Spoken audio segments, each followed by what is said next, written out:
The Rockford Rivets looking for a road sweep to get back to 500, but a tall task ahead of them as they take on the Kokomo Jackrabbits. Welcome in, everybody, to the Rockford Rivets Baseball Network. Andre Magaro, happy to be with you again on a very sunny Wednesday evening as the Rivets look to get back to 500 in a logjam Great Lakes East Division. Battle Creek and Kalamazoo atop it at 12-10. Rockford just a game and a half off the pace, and a real chance for the Rivets here in their upcoming schedule to try to get back into the thick of things and take that first half title. Every game is paramount, though, and after a 7-3 victory last night, try to take care of business against the bottom of the division, Kokomo Jackrabbits. Let's go through the lineups tonight, starting 1 through 9 for the Rockford Rivets, led by head coach J.T. Scara. Leading off and hitting from the right side is the center fielder Ty Crittenberger, alternating righties and lefties through the first four. Brody Harding, second baseman, bats second. Then it's Matthew Mebben playing third tonight in the three-hole. His two-run homer a night ago. Ben Brantley, the first baseman, bats in the cleanup spot. Cam McDonald will DH tonight, bat fifth on the right-hand side. First of four straight righties for Rockford. Johannes Hawkinson bats sixth. Brandon Bannon, the catcher, seventh. Thaxton Birch, the left fielder, eighth. And then the switch-hitting shortstop, Jeffrey Ince, rounds it out at ninth. On the mound for Kokomo tonight, it's a redshirt freshman lefty from Palmer College, Dylan Delvecchio, 6 foot tall, 185 pounds, making his third appearance in the Northwoods League this season. He's factored as a reliever mostly for the Jackrabbits, but has given them length at times. Through 8 innings, has allowed 6 earned runs. That's a 6.75 ERA. This is the first start for Delvecchio this season in the Northwoods League, though he does have experience playing with Kokomo last summer. Looking to right the ship for first-year head coach Stephen Leonetti and the Jackrabbits, are currently sit bottom of the division at 7-15. Crittenberger into the righty box. We're set to go. 312 hitter wiggles about off his right shoulder. Delvecchio out of the windup. First pitch fastball is low to get us started at 6:35 local time here in the Eastern time zone. Crittenberger, 3 home runs, 19 runs batted in through 21 games. Next pitch is lightly tapped on the ground towards third. It's a new arrival for the Jackrabbits in Platt, who's up with it. He throws across the diamond in time to nab Crittenberger for the first out of the ballgame. Well, look at that Kokomo defense now.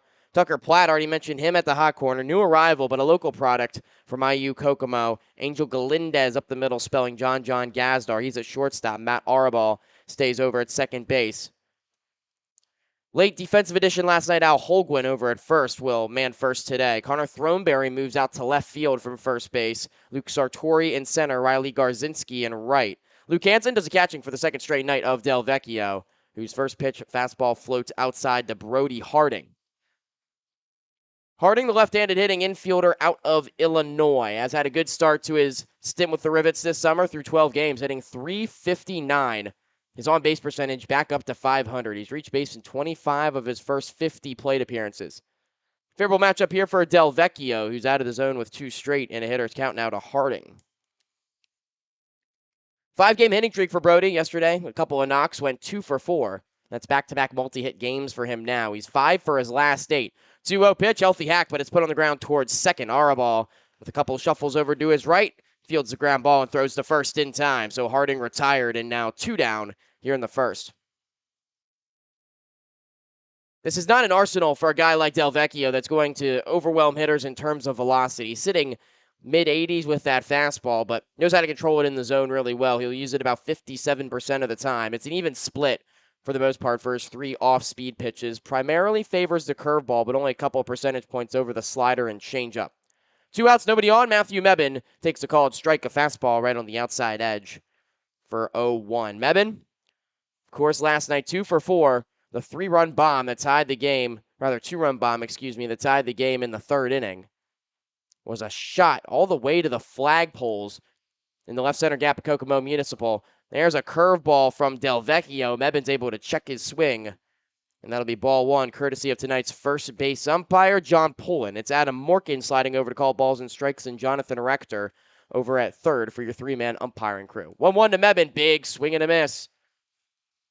Downward tilts on that curveball from Delvecchio. It's a slow looping 12-6 breaking ball.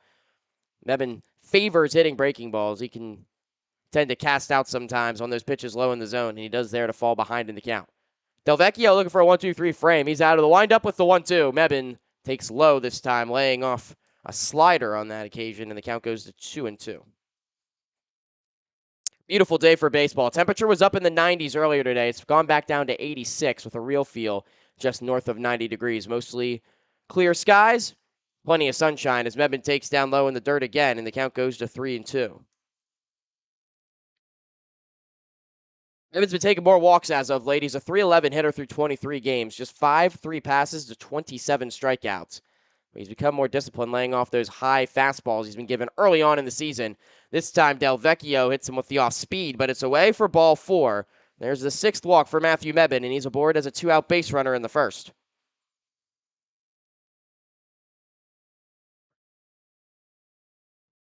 That'll bring up Ben Brantley with 2 outs and Mebane over on first base, the left-handed hitting first baseman out of Louisiana Tech. Looking to stay hot through his first 9 games in a Rivets uniform, 13 for 33. This is an average just south of 400. 1 home run, 5 RBIs. Del Vecchio, first move over to first base to keep Mebane honest. Brantley also getting on base with regularity, .512 on base percentage. He's reached base in 21 of 41 appearances.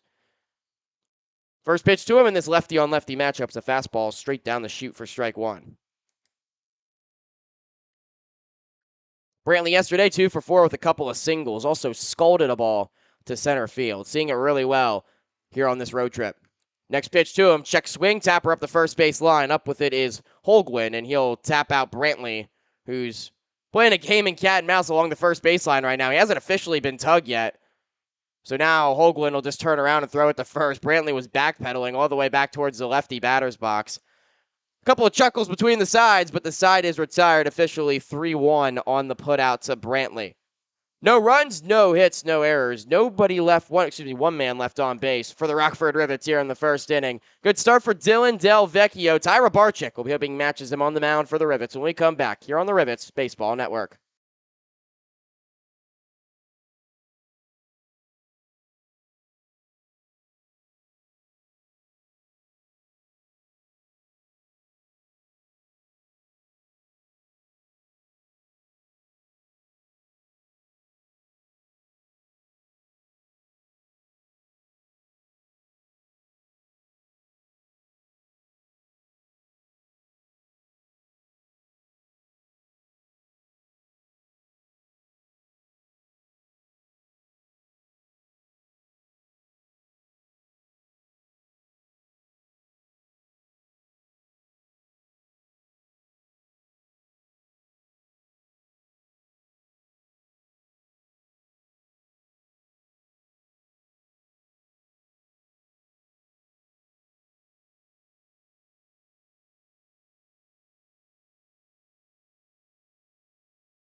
Tyra Barczyk on the mound for the Rockford Rivets here in the bottom of the first inning. Rivets and Jackrabbits still scoreless. Tyra Barczyk has been fantastic on the bump for Rockford so far this season. 2-1 with a 1.50 ERA. 18 innings, only 3 earned runs allowed on 13 hits. Walking 2, striking out 16. 5'10", 175-pound senior right-hander from Illinois has been all over the strike zone, but his first pitch is tight to the leadoff man for the Jackrabbits, Luke Sartori. Sartori, the usual catalyst atop this Kokomo lineup, 258 hitter through 22 games, 6 doubles, 7 RBIs in this all Big Ten affair at the dish. The outfielder from Nebraska against the right-handed arm from the University of Illinois. Sartori was 1 for 5 last night with an RBI. Rabarczyk finds the outside edge that time with a fastball, and the count goes to 2-1. Sartori followed up by Al Holguin, Matt Arabal, back-to-back lefties for this Kokomo lineup. Then it's Carlos Hidalgo, the right-handed hitting DH. Next pitch from Rabarczyk, poked out towards left center field. It gets down for a base hit. Past the outstretched glove of Jeff Ince over at shortstop. Luke Sartori, a leadoff single for Kokomo here in the bottom of the first inning. Rest of that Kokomo batting lineup after Garzinski, it's Throneberry, Platt, Hansen, all right-handed. And then the switch hitting shortstop Angel Galindez rounds things out at 9th. One aboard here in the first for Al Holguin. Still nobody out. Holguin delivered the loudest sound of the night last night for the Jackrabbits, a solo home run off Kyle Seabach. That was back in the second inning. Kokomo jumped out to an aggressive lead early on in the ballgame yesterday, led 3-0 after 2 frames before Seabach settled in, eventually going 7 strong for the Rivets. Him and Robarczyk have been the 1-2 punch atop this rotation. Robarczyk looking to measure back. He throws a changeup over the outside edge to get a strike overall on Holguin. Counts 1-1. Chicago native from the University of South Carolina upstate is 16 for his first 39 this season. That's a .410 average through 9 games. The lone home run was hit last night. He has 6 RBIs. Sartori off with the pitch. Holguin, a line shot. It's a base hit into left center field. Sartori's got pace to burn. He parks it into third. Back-to-back singles for Kokomo here in the first inning. They're at the corners with nobody out. Perfectly executed hit and run from Stephen Leonetti's men as Sartori was off with the pitch. Ince vacated the spot at shortstop to cover the bag, and then Holguin's line drive the other way went right to where Ince was positioned. Textbook hit and run from the Jackrabbits. So Holguin stays red hot, now hits in all 10 of the games he's played in the Northwoods League, and a big RBI chance here for Matt Arabal. Robarczyk, who did not allow a run through his first 2 starts, all of a sudden in danger here in the first inning. First pitch is inside to Arabal. Only 1 inning has gotten away from Ty Robarczyk so far this season in the Northwoods League. That was the second of his last start against Battle Creek, where he went 7 innings strong, but did have a 3 spot he allowed to cross in the second. Infield's back for Rockford, ground ball to second. Harding shuffles to the bag for 1. Ince's relay. It's in time! Brantley had to pick it on the short hop. Kokomo not too happy with the call. It was a bang-bang play at first. Arabal is doubled up. So it's a 4-6-3 double play. The runner comes home from third to score in Sartori. No RBI for Arabal. Jackrabbits take a 1-0 lead. But how about that middle infield defense for the Rivets, turning yet again another double play. Clean feed from Harding. Ince had to dodge the runner sliding into second on the throw, so he short-hopped it to Brantley, who was able to scoop it over at first base. First pitch strike from Robarczyk to Carlos Hidalgo. .297 hitter through 19 games, 1 home run, 9 RBIs. Next pitch is out of the zone to even the count. But this Rockford middle infield has been on fire since the establishment of Ince and Harding up the middle. Ground ball here to Harding at second. Couple of high hops for him on the all-turf surface. He throws, shuffling over to his right, making the play to retire Hidalgo and retire the side. Kokomo does get another early run in this one, though. 1 earned on 2 hits, no errors, nobody left on base. Through an inning, it's 1-0 Jackrabbits here on the Rivets Baseball Network.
Top of the second inning from Kokomo Municipal Stadium, 1-0 Jackrabbits with an early run across the plate against the Rockford Rivets, who went down quietly in their half of the first inning, just the lone base runner. So 5, 6, 7 due up for the Rivets against starter Dylan Del Vecchio.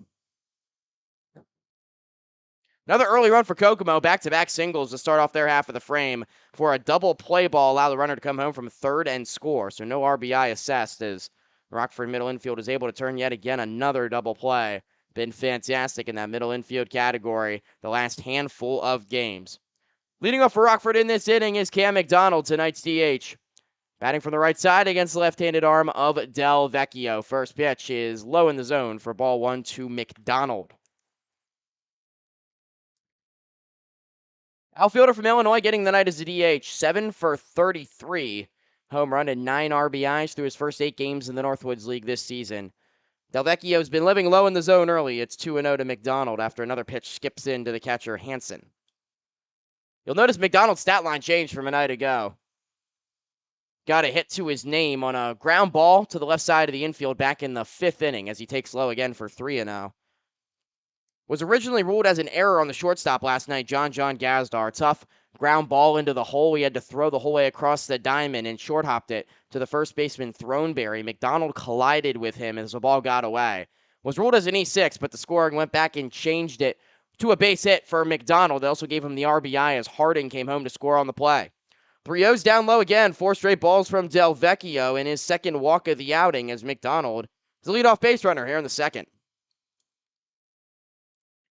Third walk of the season for McDonald will bring up Johannes Hawkinson. Hawkinson, the right-handed hitting outfielder from Concordia University of Wisconsin, has been hot as of late. 254 hitter overall through 19 games, 9 RBIs for Hawkinson. First pitch swinging, a fastball belt high, fouled off to the right side out of play. And Hawkinson's been a streaky hitter all season for the Rivets, but definitely riding one of those highs right now. He has hits in his last 4 starts, making him 6th for his last 11. That's immediately following an 0 for 22 stretch. Del Vecchio raises his right leg and check on the runner over at first with a pickoff move. McDonald's back standing.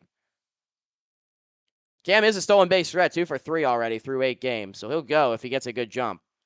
Got a 2.5-step lead, being held on by the first baseman, Holguin. Infield at double play depth for the Jackrabbits. Hawkinson squares around, it's a bunt, but it droops foul onto the third base side as Platt came charging in. That one could have been trouble for Hawkinson. Slightly got underneath it and popped it about halfway up the third base line. If Platt had been coming a little harder for it, could have made the catch on the fly and doubled off McDonald, who was already halfway to second base. But as it stands, it's just strike 2. Hawkinson in the hole.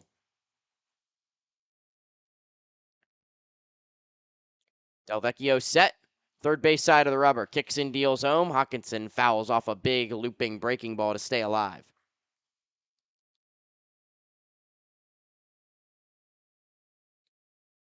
Mentioned Del Vecchio had pitched primarily in relief so far this season for the Jackrabbits, but he's been more of a long reliever. His last action came Friday against Kenosha, where he went 6 innings, allowing 3 earned runs on 7 hits through 93 pitches. He is somebody that'll primarily stay in the strike zone. Also pitched to a lot of ground ball contact. We've seen him low in the zone early with his full 4-pitch arsenal, trying to generate those ground balls. Also a high strikeout pitcher this season at Palmer College. More on those numbers here after the 0-2 pitch. It's a called strike 3 to Hawkinson, who's already 2 steps towards the Rivets dugout. Froze him on a curveball that broke over the zone. Hawkinson down looking. There's a first strikeout for Del Vecchio, and there's one down in the second. The strikeout numbers for Del Vecchio at Palmer College. Started 17 games for them, 8-2 with a 3.46 ERA. In 93 innings, struck out 113. And that's with walking 52. He's in the zone early and often. 1 out, a runner on first for Brandon Bannon. First pitch of the AB's. Fastball's way up and out as Hansen has to have to come out of his crouch. 1-0 to Bannon.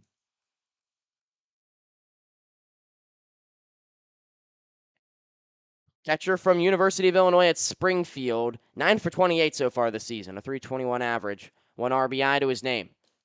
Next pitch, fastball away. Takes for 2-0.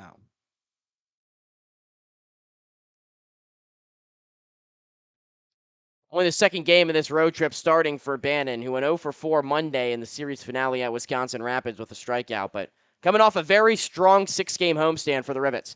Takes up an out throw down to first on the back pick. McDonald's back with the head first dive.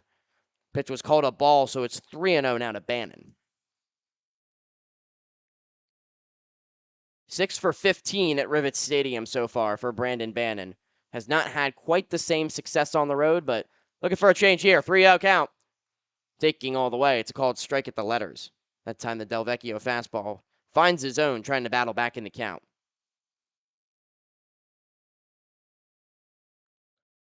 Consistent hitter at Illinois Springfield this season, 363 through 54 games.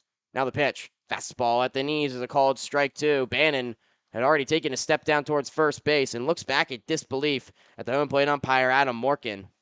Shakes his head before getting back in the box. It's a full count. Delvecchio trying to battle all the way back. Set at the belt, McDonald off. Here's a 3-2 pitch. It's swung on, grounded over to third. High hop for Platt, who has to lunge into the air. His throw across the diamonds in time.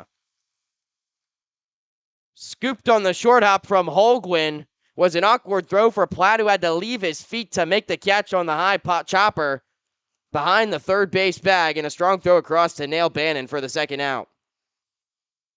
McDonald up to second, 2 outs and a runner in scoring position for Thaxton Birch.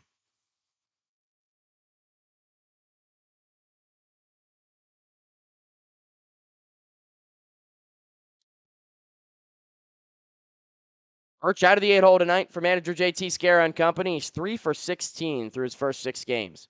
McDonald the tying run over on second base. Delvecchio drops in a curveball for strike one, right over the letters. 0-1 to Birch.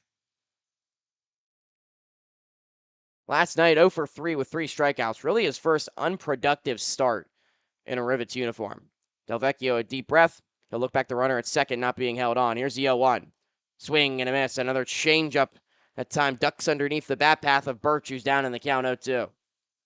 So for 3 of 3 strikeouts, was exited in the 7th inning for Johannes Hawkinson, who came in as a defensive replacement late in that game. But Birch has been good so far. Had hits in 3 of his first 5 starts and at least 1 RBI in all 4 of his starts before last night. Here's the 0-2. Birch swings and taps a changeup foul behind home plate to stay alive. Just the 2 walks so far in this game for the Rockford Rivets through the first inning plus. They have yet to totally figure out Delvecchio on the mound. Plus movement from the left side. No balls, 2 strikes. Here's the pitch. So another changeup low. This time Birch lays off, and the count's 1 ball and 2 strikes. Good block from Hansen to prevent McDonald from advancing. 1-2 the count.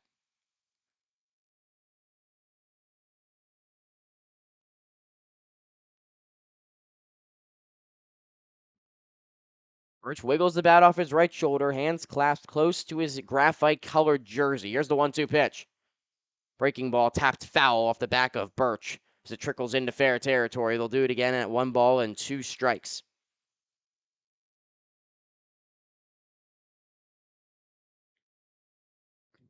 We'll see how long the leash is for Delvecchio, too. This is a very depleted Kokomo pitching staff. If you'll remember, they threw a position player, Connor Throneberry, in the 9th inning of last night's game after exhausting through 4 arms. Delvecchio threw 93 pitches just 5 days ago on Friday. Here's the 1-2, a swing and a miss for strike 3. Climbed the ladder with the first fastball of the AB, and Birch goes down swinging as Rockford goes quietly here in the second. Well, no fatigue in the arm there from Dylan Delvecchio, scoreless through 2 frames. We'll head to the bottom of the second after this. You're on the Rivets Baseball Network.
5, 6, 7 due up for the Jackrabbits here in the bottom of the second inning, leading the Rockford Rivets 1-0. Starter Tyra Barczyk back out on the mound for Rockford. First pitch to Riley Garzinski, laced into the left center field gap. It'll get down and split the outfielders for a base hit. Barehanded by Krittenberger. The throw into second base is cut off by the shortstop Ince. A sliding double for Riley Garzinski on the first pitch of the inning. He's in scoring position to start off the frame. Third hit already off Tyra Barczyk. Third really well-struck baseball off the right-hander from Illinois, who has not been hit this hard all season long through his first 3 starts. Leadoff man into scoring position for Connor Throneberry. Looking to break out of a big-time slump, give Kokomo some insurance after the run in the bottom half of the first. First pitch to him, line drive, one hopper, snagged by Ince behind the second base bag, sets his feet, throws in time. What a play from Jeffrey Ince. Ranging up the middle, snags it off the top of his head, outstretched to his left, sets his feet, throws from behind the second base bag to nab Throneberry. Robs him of a hit, and most importantly, keeps Garzinski at bay over at second base. He was a couple steps off the bag. As soon as that ground ball came, he ducked his head and saw Ince make the play behind him and retreated back to the bag. Big first out from Barczyk on another hard hit ball. So 1 out, runner on second for Tucker Platt, making his first at bat in the Northwoods League. Righty on righty matchup against Barczyk. First pitch swinging, rather taking a fastball inside for 1-0. Platt just arrived today for the Kokomo Jackrabbits. Somebody very familiar with this complex. Plays his college ball at IU Kokomo. Right here, Kokomo Municipal Stadium. Barczyk deals the 0-1, grounded up the middle. Ince trying to range up the middle again. He can't get there. It's into center field. Krittenberger up with the throw. The plate, up the line. Not in time. Platt never stopped running. He's up to second base on the throw in from the outfielder Krittenberger. And an RBI single starts his Northwoods League campaign as Garzinski comes around to score and make it 2-0 Jackrabbits. Bouncing ball up the middle. The turf complex plays extremely fast, and Ince, that time ranging over from shortstop, couldn't get there. Garzinski was off with the contact, and he scores. Platt still in scoring position with 1 out for Luke Hansen.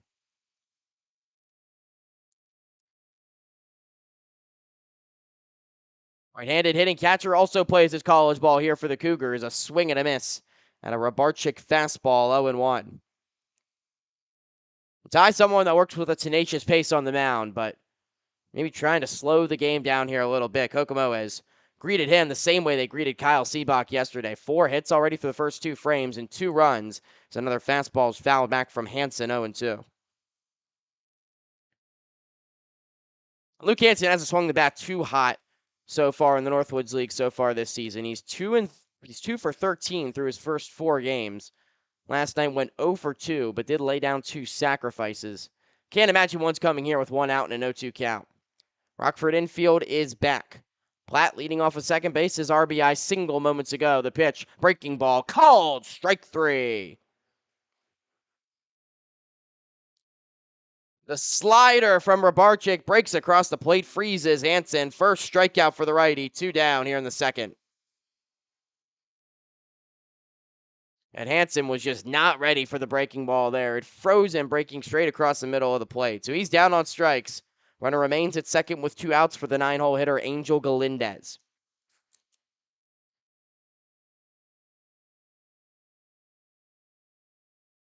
Galindez will bat from the right side here against Barczyk. We've seen him move over to either side against righties. Can really just depends on a feel for the Puerto Rico native. He's a .231 hitter through 20 games. His first action of the series. He does have 8 RBIs.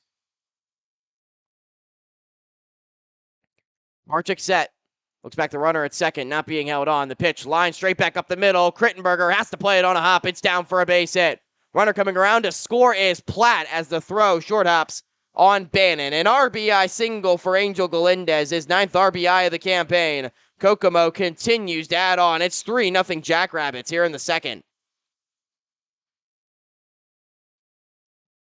5 hits, first time through the order for the Jackrabbits, and 3 runs. An all too eerie feeling for Rockford, who gave up a handful of runs in the early going yesterday. But this has been more consistent hard contact today against Tyra Barczyk, who has to settle in second time through the lineup. First man will face second time, Luke Sartori, singled and scored in the first. He takes tight for ball 1.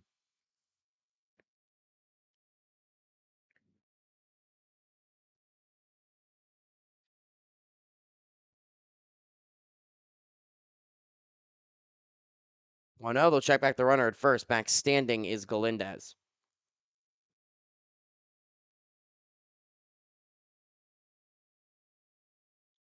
Not the use of starts we're used to seeing from Tyra Barczyk. His whip, that's walks and hits per innings pitch, was under 1 coming into tonight. It was top 3 in the Northwoods League, but Kokomo has certainly ballooned that number as Rabarczyk drops in a curveball for strike 1 to Sartori. Counts even at 1-1. Now Rabarczyk just trying to settle in. They've hit the fastball pretty aggressively, this Kokomo side. Starting a steady diet of breaking balls earlier in the count. Runner goes. It's another breaking ball inside. Throw down to second base is not in time.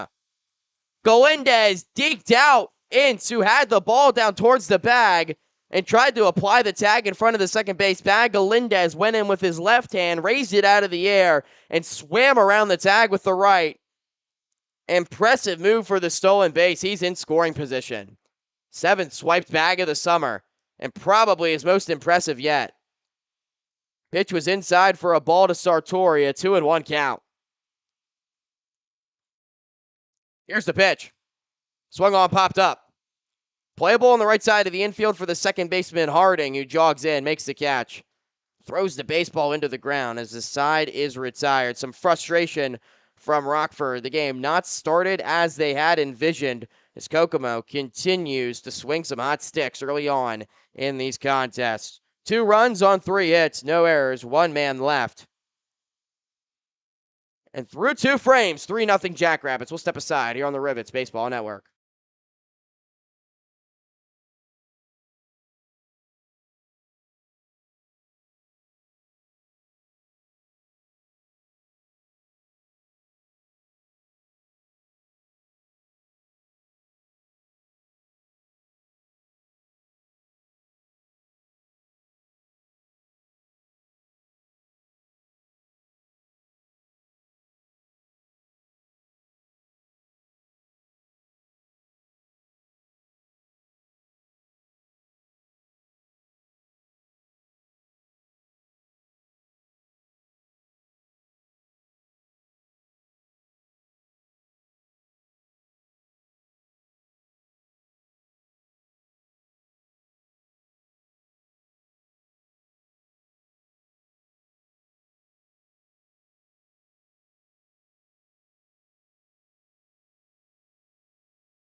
Top of the third here from Kokomo Municipal Stadium, and it's the hometown Jackrabbits. Last place in the Great Lakes East, but you wouldn't know it watching the early stages of this one. 3 runs across against starter Tyra Barczyk, who only had 3 runs allowed on the season coming into tonight. 3-0 Kokomo. Rockford with an early hole to crawl out of. 9-1-2, 2 up for the Rivets in this frame. Starts with the switch hitting shortstop Jeff Ince out of the 9-hole.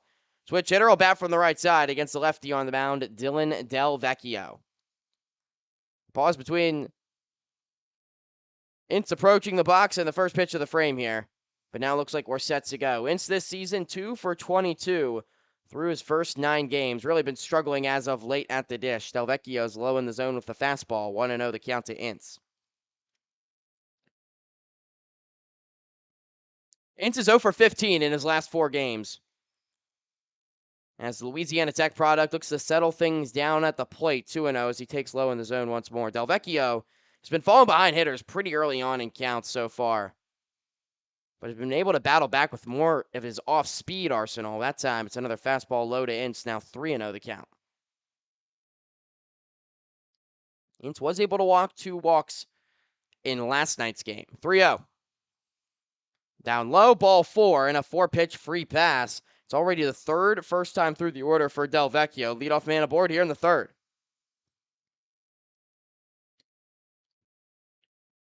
That'll turn the lineup over for Rockford, and Ty Crittenberger will come into the dish. Again, this is a pitcher in Delvecchio who does not walk hitters very often. Just 3 of them through 8 innings coming into tonight's game in the Northwoods League. Only walked 52 to 113 strikeouts this spring at Palmer College. Not something we're used to seeing. Crittenberger takes low once again, ball 1. Western Kentucky outfielder out of the leadoff spot for Rockford, grounded out to third base his first time up. It's there where Platt's even with the bag, right up against it, hugging the line as the 1-0 from Crittenberger is skied onto the right side. Playable for the first baseman, Holguin, who's halfway between the first base coach's box and the Rockford dugout as he makes the catch, retiring Crittenberger. And I think Ty just pressing a little too much at the plate. Hasn't really seen a good offering yet from Delvecchio. Was ahead 1-0 in the count both times when he swung. And 2 relatively weak pieces of contact to show for it. He's 0 for 2 today. That'll bring up Rody Harding.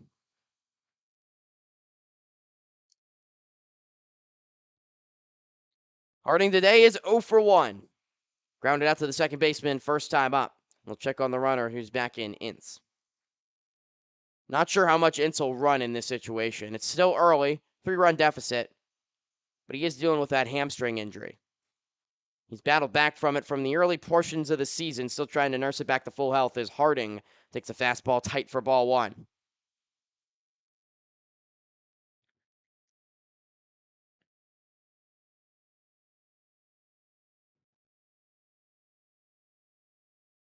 He'll open up his stance from the left side as Delvecchio kicks and deals. The southpaw on the mound fires in strike 1 over the inner third with a fastball. Brody Harding's been somebody that's been working a lot behind the scenes for this Rockford team. I've seen him trying to reinvent his swing, adapt that higher finish at the plate to try to elevate more baseballs. This time the breaking ball from Delvecchio doesn't snap. It's left upstairs, 2-1 the count. But also Harding, that missed tag at the runner trying to steal second base in Galindez last time up. You could see the frustration as he slammed down the baseball, heading off the diamond. 2-1, grounded off the plate foul, first base side, and the count goes to 2-2. He's somebody who's trying to make those changes to his game, but has already been pretty darn good so far in the Northwoods League. Mentioned reaching in half his plate appearances already through his first 12 games and playing some phenomenal defense up the middle with Jeffrey Ince over at shortstop. They've already turned 1 double play tonight. 2 balls, 2 strikes. Delvecchio kicks and deals. Slider breaks low and away to Harding, and now the count's full. And that's been the bread and butter for Brody Harding. 14 hits on this season, but 10 walks already through 12 games. Runners off, payoff on the way. Lined over to first base. It's caught on the fly from Holguin.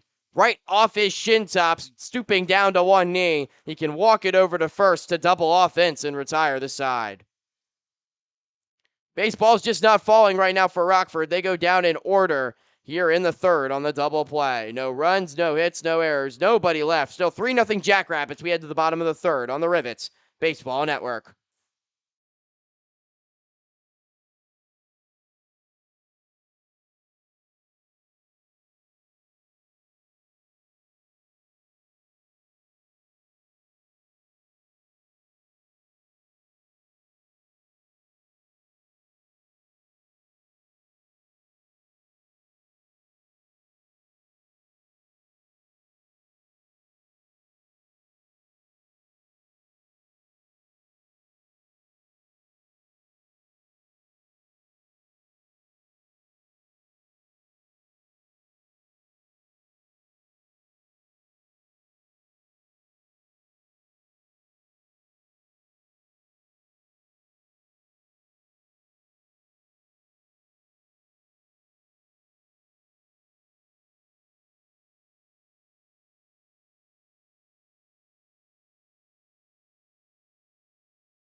Hal Holguin set to lead things off for Kokomo, leading 3-0 here in the bottom of the third against starter Ty Rabarchik.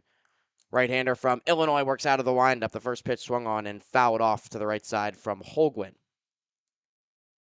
It's been all Kokomo in the early going. 3 runs on 5 hits for the host Jackrabbits. Rockford trying to go for the rare road sweep has not been off to the most flying of starts.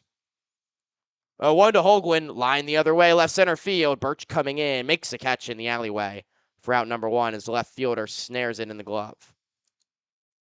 But it's been a lot of hard contact off Tyra Barczyk so far. That's another line drive off the bat of a Kokomo Jackrabbit. Holguin had one of those 5 hits his first time up, now retired. That'll bring up Matt Arabal. 3-hole man in the Kokomo lineup tonight has hit the ball extremely hard in this series. Even his outs have been loud. No bigger out than the one he made in the first inning. A 4-6-3 double play, hitting it hard on one hop to the shortstop, Harding. First pitch to him, Rabarchik finds the outside edge of the zone for strike 1. That time the changeup broke away from the bat path of Arabal, who's just a .250 hitter so far this season. Lays down a bunt third base side. It's a beauty up the line, but it just rolls foul. Mebane wasn't playing in over at third base. Arabal spotted that, tried to buy himself a hit. Instead, it's an 0-2 count.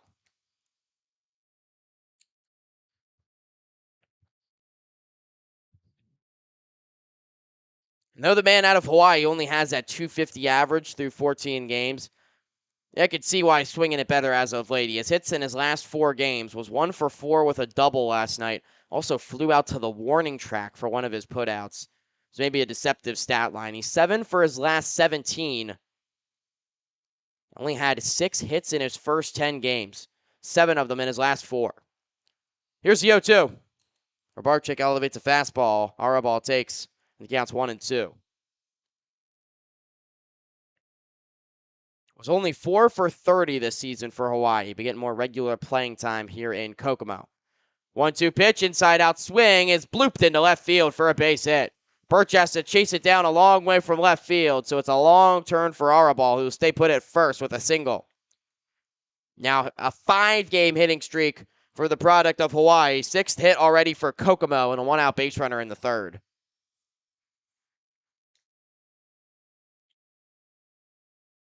A good 2-strike pitch from Rabarchik. Got in on the hands of the hitter, but he was just able to spin it the other way into no man's land. Rare soft contact that falls for the Jackrabbits in this game. Brings up the DH Carlos Hidalgo. Grounded out to second his first time up. He pops it foul on the right side, 0-1.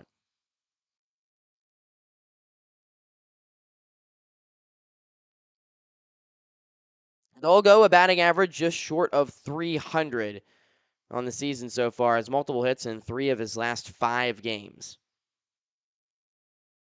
We'll check on the runner at first. Arabal, a man that boasts a lot of speed. 4 for 5 swiping bags this season. He's back with the head first dive. Has 3 of those stolen bases in his last 4 games.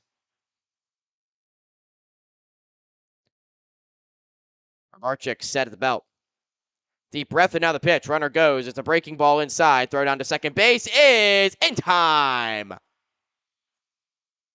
Redemption for Brandon Bannon and Brody Harding. A seed of a throw down to nab Arabal. 2 down in the frame. Bases empty. Pitch was inside for a ball. The count's even 1-1 to Hidalgo, but big time throw from Bannon, and Harding gets the tag down.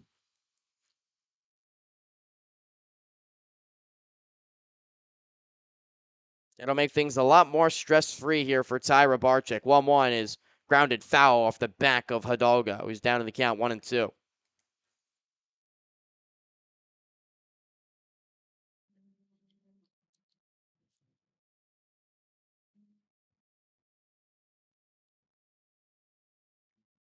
One ball, 2 strikes, 2 outs, bases empty.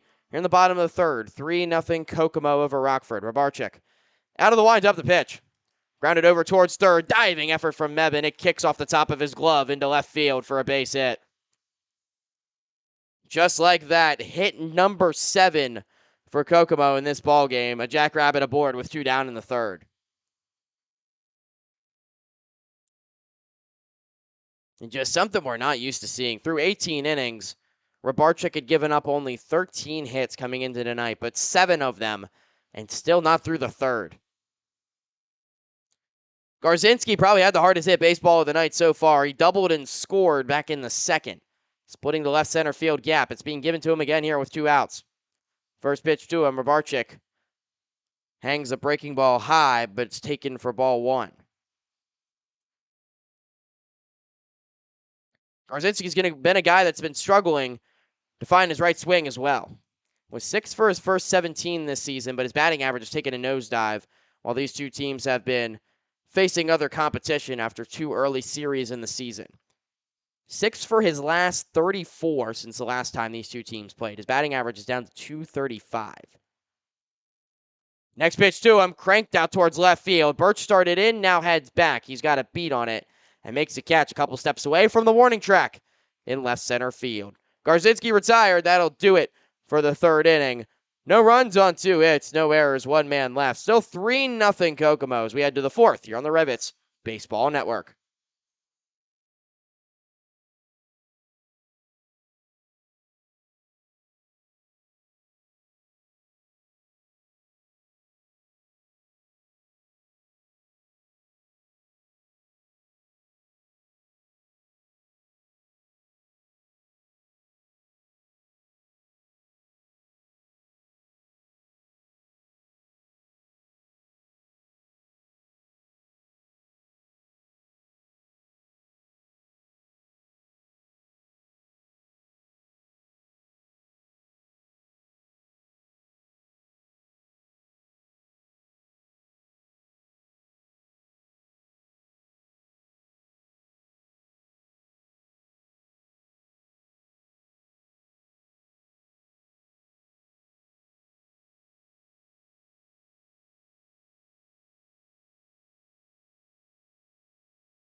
Reach the fourth here at Kokomo Municipal Stadium. Jackrabbits lead the Rivets 3-0. Rockford's looking to rally for the second straight night to pick up the road sweep. It's been free and easy so far for their starter on the bump, Dylan Del Vecchio. Redshirt freshman out of California. Pounds in strike 1 to Matthew Mebben. Shouldn't really say pounds. It's more like floats in strike 1. Del Vecchio's arsenal doesn't feature that much pace or tenacity on the fastball, but he's been getting it over for strikes and plus movement on the off speed. Here's the 0-1 to Mebben. It's another looping breaking ball. This time the slider ducks inside, and the count goes to 0-2. Mebben was able to work out of an early hole and walk his first time up. Here's the 0-2 pitch from Del Vecchio. Swing and a miss, but it barrels away from Hansen on another changeup. Mebben rushes down to first base and is aboard on the drop third strike. Third strikeout for Del Vecchio. That pitch had a lot of movement on it as it darted inside on Mebben, who came up empty on the swing. But there's a big backstop here at Kokomo Municipal, and after it got away from Hansen, Mebben was able to win the race down to first. So leadoff base runner for Rockford here in the fourth will bring up Ben Brantley. Brantley 0 for 1 today. Grounded out to first as this one sneaks between the wickets of Hansen to the backstop again. Mebben will jog up the second, take a big turn, and stay put there. Would imagine that's scored as a pass ball. We'll let you know once we have confirmation, but Del Vecchio trying to float in a first pitch breaking ball in the lefty on lefty matchup. Passes right through Hansen and gets a runner into scoring position for the Rivets.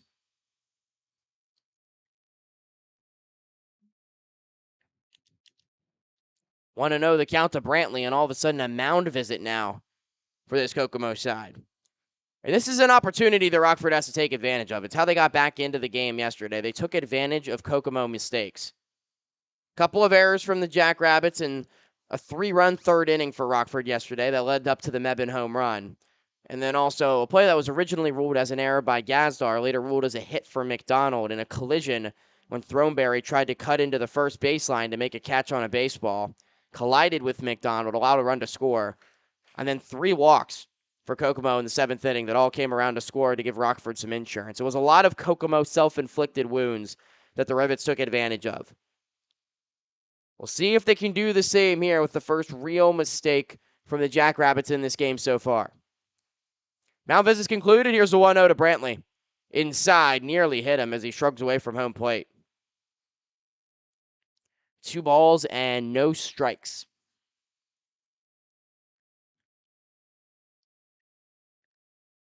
Brantley, the first baseman out of Louisiana Tech, hits in 7 of 9 games.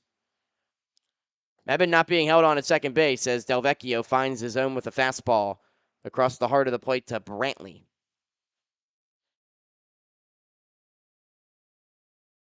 Brantley loves to ambush that fastball. Had a fastball count right there, but elected not to swing at the 2-0 offering. Here's the next pitch. Gets down low. It kicks away from Hansen again, this time out to his right, and Mebane will take third base.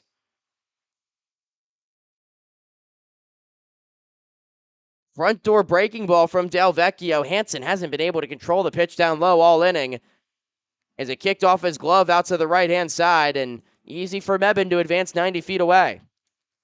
Infield stays back for the Jackrabbits. Ground ball could score him. 3-1 to Brantley, way inside. He lifts his hands out of the way for ball 4. 4th walk for Delvecchio. That's very uncharacteristic of him. But now there's runners at the corners with nobody out here in the 4th. Could this be the inning that the Rivets find their offensive breakthrough, much like the 3rd inning in yesterday's game? Got the right part of their order coming up. There's 2 on for Cam McDonald. McDonald was another one of those Rivets that walked already today against Delvecchio. Again, just 3 walks in his first 2 outings coming into tonight. He's got 4 already. This one inside nearly hits McDonald. It kicks away from Hansen again, who's out to his left to scramble on top of the baseball. Both runners stay put. That one went right over the shoe tops of Cam McDonald in the righty batter's box, and Hansen looked like he was set up outside, had to lunge across his body just to get anything on the baseball as it barreled out to his left-hand side, and he got on top of it timely. 1-0 to count to the designated hitter from the University of Illinois. Next pitch from Delvecchio, same exact result. Dusting those orange and navy blue turf shoes that McDonald's sporting. It's inside again for 2-0. This time Hansen does a little better job at getting down and making the block, but pitcher and catcher not on the same page here. Hitters count to one of the most dangerous bats in this Rivets lineup. Here's a 2-0 pitch. Floats it in, and it's just inside for ball 3. Changeup from Delvecchio. Had a lot of late movement on it. Thought it might have clipped part of the strike zone, but it does not. 3-0 to McDonald. A pitch away from the bases being loaded with nobody out. Southpaw's 3-0. That time finds the outside edge of the fastball. Count goes to 3-1.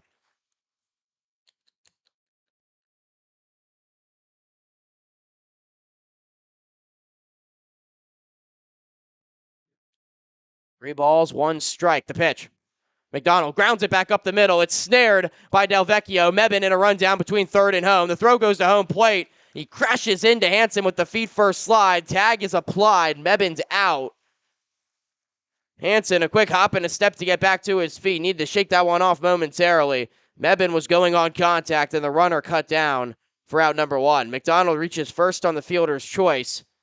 The 3-1 pitch grounded back to the mound.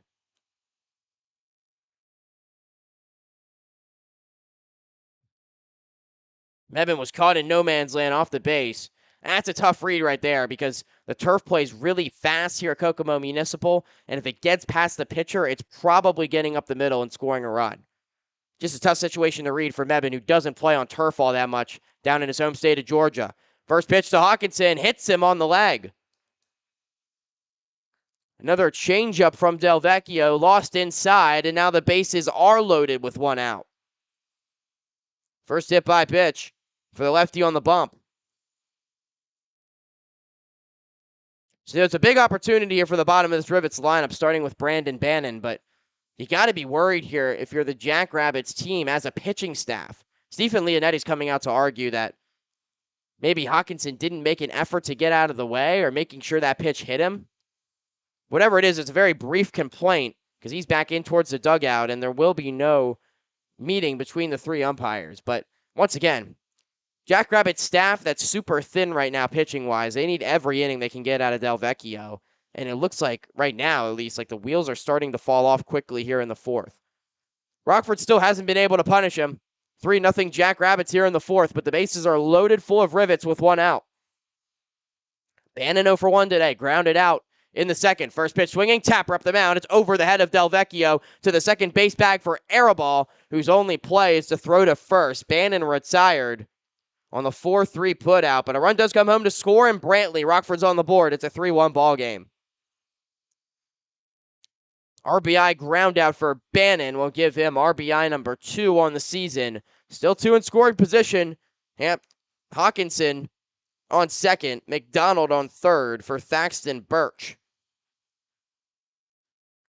First pitch, grounded off the plate up the middle. Going to be a tough play for Galindez, who leaps into the air, doesn't have a play until they go to third and they pick off the runner. The run will count as McDonald comes home to score, but they throw behind the runner at third, Johannes Hawkinson. And what a job from Tucker Platt to shield the bag away from Hawkinson, who had to dive back up the third base line and tag him out.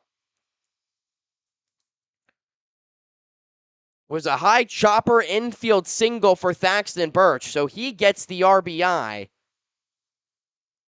And they throw behind the runner to tag him out at third base. What a heads-up play from Galindez, who didn't have a chance to throw him out at first. Side is retired. Rivets get 2 on a wonky play to end the inning. 3-2 ball games. We head to the bottom of the fourth here on the Rivets Baseball Network.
Connor Throneberry going to lead things off here in the bottom of the fourth. Kokomo leads Rockford 3-2. Tyra Barczyk still on the mound as he gets another strike on that first pitch. Curveball breaks over the outside edge to Throneberry. He's 0 for 1 today. First pitch swinging his first time up, grounded out to shortstop. Was a fine play from Jeff Ince diving up the middle. There's another curveball from Rabarczyk, and it's strike 2 to Throneberry. Same exact spot. Nothing he can do with it on the outside black. Wild end to the last half inning. We'll break it down after the 0-2. In this Big Ten matchup, the Illinois righty on the mound, the Penn State infielder. Check swing. Did he go? No, he did not. It was the third straight curveball from Rabarczyk down low into the turf surface, blocked by Bannon, and Throneberry was just able to hold up his swing. So 1 ball, 2 strikes, the count to the leadoff man here in the fourth. He'll wiggle the bat off his right shoulder, slightly bent at the knees, crowding the plate in the righty box. Rabarczyk kick steals, curveball called, strike 3. If you don't swing back door, I'll break it front door. Second strikeout for Rabarchik, and one down now in the fourth.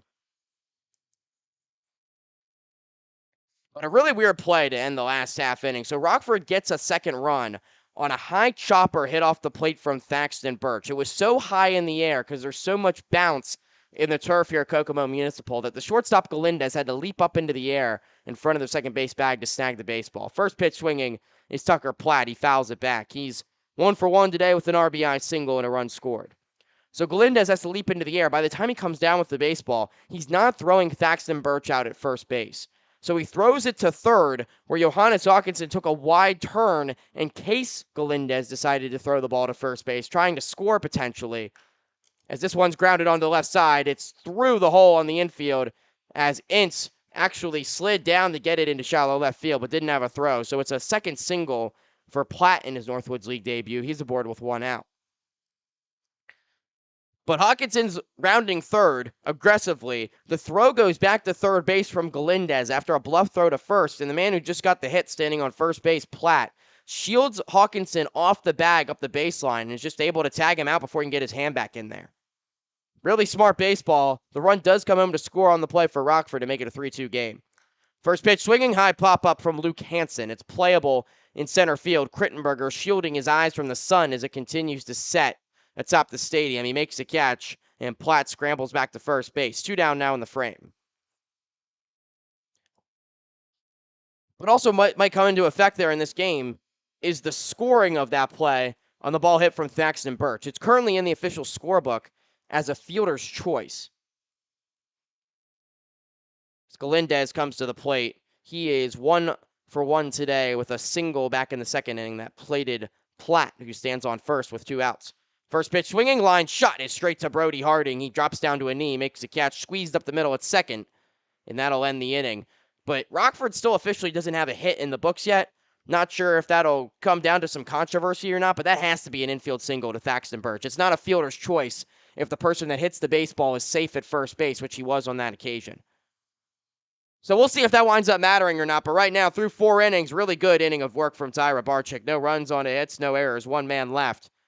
3-2 Jackrabbits as we head to the top of the 5th here on the Rivets Baseball Network.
Nine 1-2 due up for the Rivets here in the top of the 5th inning. Rockford trails by a run, 3-2, as Jeff Ince, the 9-hole man, switch hitting shortstop, will bat from the right side against Dylan Del Vecchio, still out there for a 5th inning of work.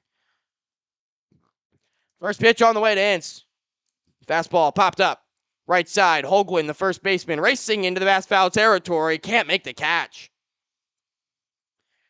Smashes his glove on the base of the Rivets bullpen. Was the ball popped up from Ince. Holguin ran over elected to flip his glove towards the outside to try to make the catch instead of running underneath it with it flipped upside down and try to make the underhand squeeze. With that first baseman's mitt, it can be really difficult to make a backhanded catch because there's so much padding in the webbing of the glove. So he's unable to make the catch, making it a little more difficult for himself. As the next pitch is upstairs to Ince, and he's still in the box at a 1-1 count. See if Jeff can make him pay. Looking to break in 0 for 15 stretch. Here's the pitch from Del Vecchio. Fastball over the inside edge. Counts 1-2. Ince is just a little late pulling the trigger on those inside pitches, too. You can tell he's trying to get back up to speed with collegiate pitching. Did not play this season for Louisiana Tech via transfer rules. 1 ball, 2 strikes. Here's the pitch. Fastball low and away. Ince lays off. The count's even. Top of the order waits on deck for Rockford. Ty Crittenberger in the on-deck circle. Rivets trying to chase down an early 3-0 hole for the second straight night. The 2-2 pitch is swung on and missed for strike 3. Changeup dropped off the plate. Ince goes down swinging. Forced strikeout for Del Vecchio. 1 down here in the 5th.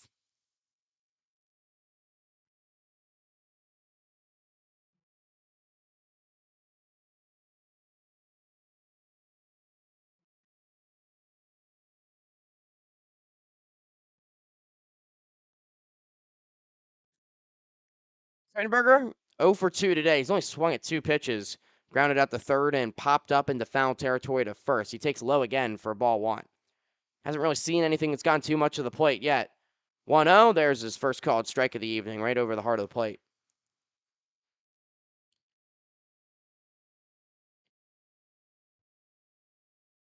Del Vecchio working out of the windup from the third base side. Kicks and deals the 1-1. Crittenberger, a tapper back up the middle. Charging in the shortstop Galindez. It shortstops him. Cuts off his glove out towards third base. Crittenberger will hustle it out. We'll see the ruling on the play here. It's going to be an error. So an E6 on Galindez and Crittenberger aboard here in the 5th. That's when you can argue is fairly scored. Galindez charging in, tries to make the play. It cuts off his glove. That's going to be given an error by most official scores. We're still waiting for the first official hit in the column for Rockford, but Thaxton Birch got an infield single in the last half inning, was just scored improperly as a fielder's choice. Harding takes low for ball 1. He's 0 for 2 today with a ground out to second base and a liner over to first. It was a double play to end the third inning. Hoping to avoid the same fate here after squaring up another baseball. 1-0. Right over the inside corner. Harding couldn't get his hands extended, crowding the plate from the left side. His account goes even. Looking to extend his 5-game hitting streak is the infielder from Illinois. Runner goes. He's picked off by Del Vecchio and in a rundown between first and second. Crittenberger. 12 for 14 swiping bags this season has drawn a flurry of throws as Galindez gets it back over to Holguin. Throws it back over to second base and it gets by Platt. And now there's nobody covering third base. Crittenberger races over, and he's into third base. That's why you run him back and don't throw the baseball.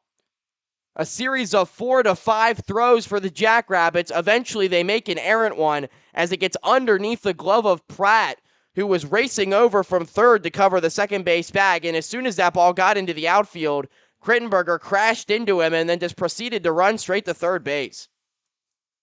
They're going to give him a moment to get his bearings as he crashed straight into Platt over at second base, trying to run to third.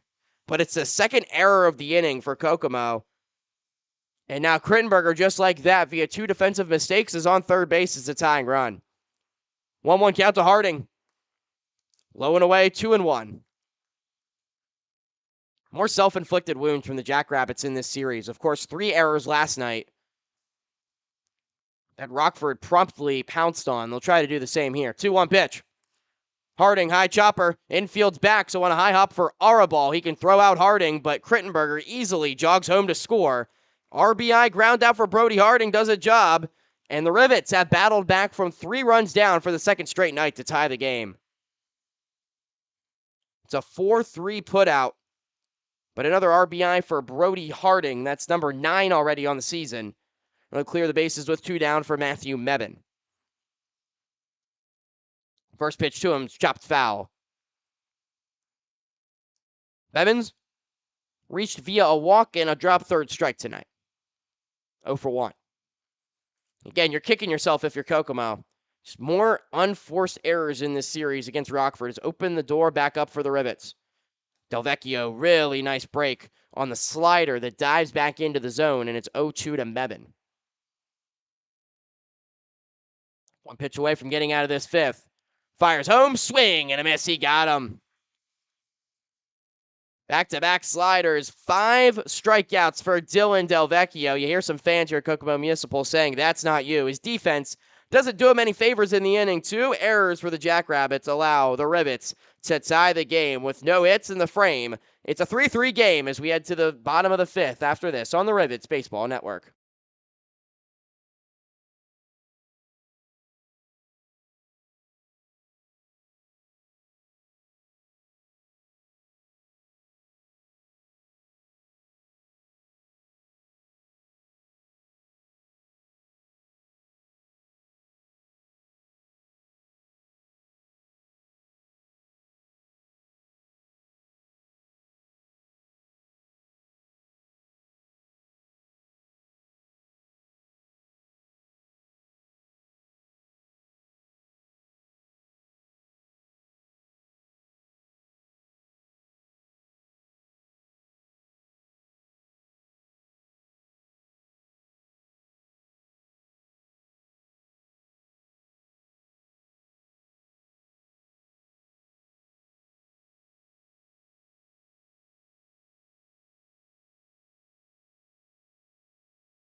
Top of the lineup comes to the plate for the Kokomo Jackrabbits here in the bottom of the 5th. Rockford's battled back to tie the game for the second straight night at 3 as Sartori flares one first base side that'll get into foul territory and drop for strike 1. Third time through against Tyra Barczyk. I mean, you look up there at the scoreboard and you feel like the Jackrabbits should be running away with this game. They have 3 runs on 8 hits, but you look at that final column, 2 errors. They have not done themselves a lot of favors defensively and allowed Rockford to tie the game in the last half inning. Rabarczyk snaps a breaking ball, but it's just inside, evening the count to Sartori. 2 errors in the last frame for Kokomo allowed Ty Crittenberger to get all the way to third and score on an RBI groundout as this one swung on and popped up right side of the infield for the second baseman Harding, who makes the catch atop his black cap, and that'll be the first out of the 5th. Rockford's got 3 runs. They have no hits officially in the game right now, but a feeling that Thaxton and Birch will be rewarded with an RBI single once they look back at the scoring for this one. Birch hit the ball, a high chopper off the plate that the shortstop Galindez had to pounce on and didn't get down with the baseball until Birch was already safe at first base before backpicking a runner at third. So there's the confusion on the play. It was ruled as a fielder's choice. Al Holguin's up 1-0 in the count, swing and a miss at a Rabarczyk fastball, and the count's 1-1. Holguin singled in the first, was erased on a double play ball, and flew out to left field in the third. He's hit the ball very hard in both his ABs. Rabarczyk trying to stay away from that bat path outside with the fastball, 2-1. We're starting to see mid-game Ty Rabarczyk here. As he kicks and deals the 2-1 pitch. Look to try to break the changeup over the outside edge. It's outside for 3-1. Waste no time on the bump. He's already set, ready to deliver the 3-1 here. And the righty from Illinois kicks and deals. Swung on, popped up. Bannon off with the mask, but he'll watch it drift into the seats. Count now full to Al Holguin.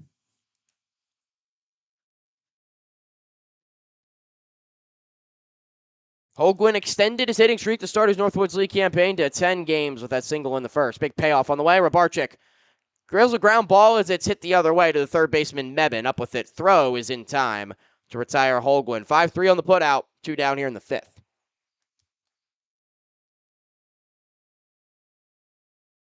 2 quick outs as well for Ty Rabarczyk, who's only had 46 pitches here in inning number 5. It feels like it should be more with as many batters as he's faced, but a lot of early at-bat contact for a lot of these Kokomo hitters. 9 pitches in this frame put him at 55 for the contest. First pitch to Matt Arabal is fouled back. He's down in the count 0-1. Middle infielder from Hawaii is 1 for 2 today. Singled last time up. Also hit into that double play aforementioned that got Holguin erased in the first. Arabal was caught stealing second when he reached last time. Fastball away. Counts 1-1. Arabal is now 8 for his last 18 at the plate. He's been red hot as he fouls one off his shin guard to go down in the count 1-2.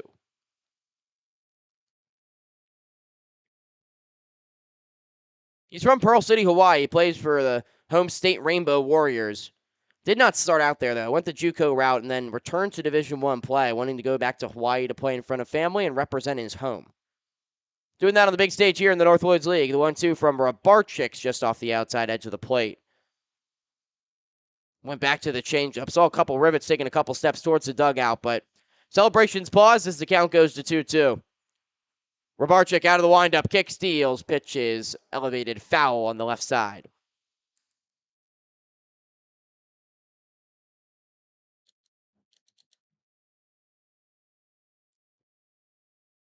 Stays 2-2 to Matt Arabal.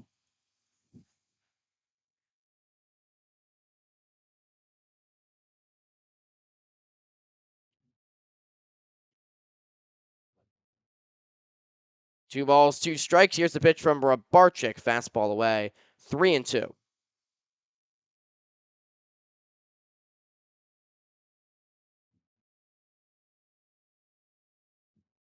Payoff on the way. Pulled foul, first base side. So Arabal will stay in the box at 3-2. Did not get a lot of at-bats this season for Hawaii. Just 30 of them. He went 4 for 30. It was after 3 seasons hitting over 300 for the Rainbow Warriors. 3-2 is inside. Ball 4. Arabal removes his protective gear, heads down the first base. Rabarchik tried to snap a breaking ball in a full count, but it went inside. His first walk and a 2-out base runner for Kokomo here in the 5th.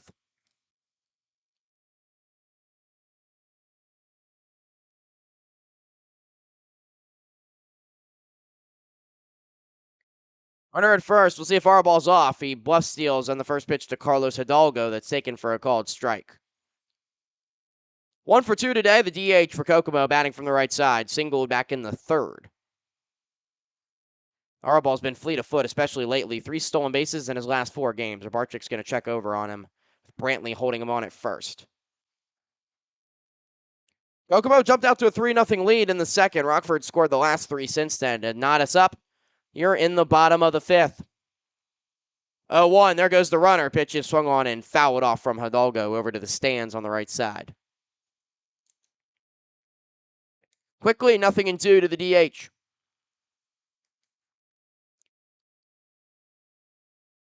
Big bat from the Big East. Part of the St. John's Red Storm. 261 hitter this season. 0-2 pitch. Breaking balls. Called. Strike 3. Stuffed him with the slider inside. Hidalgo sat down on strikes. 3rd K for Rabarchik. Through 5 scoreless here at Kokomo Municipal Stadium.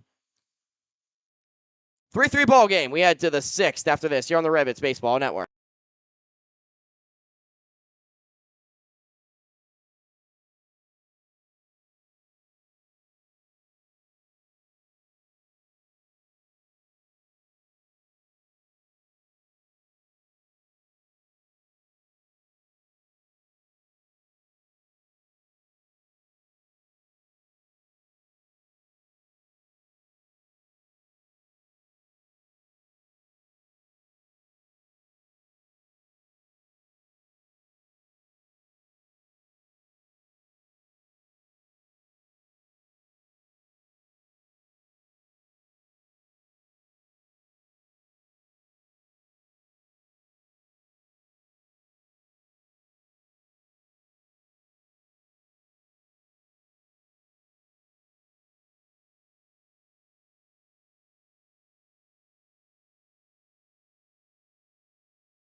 Into the top of the sixth inning here, Kokomo Municipal Stadium, cruising right along.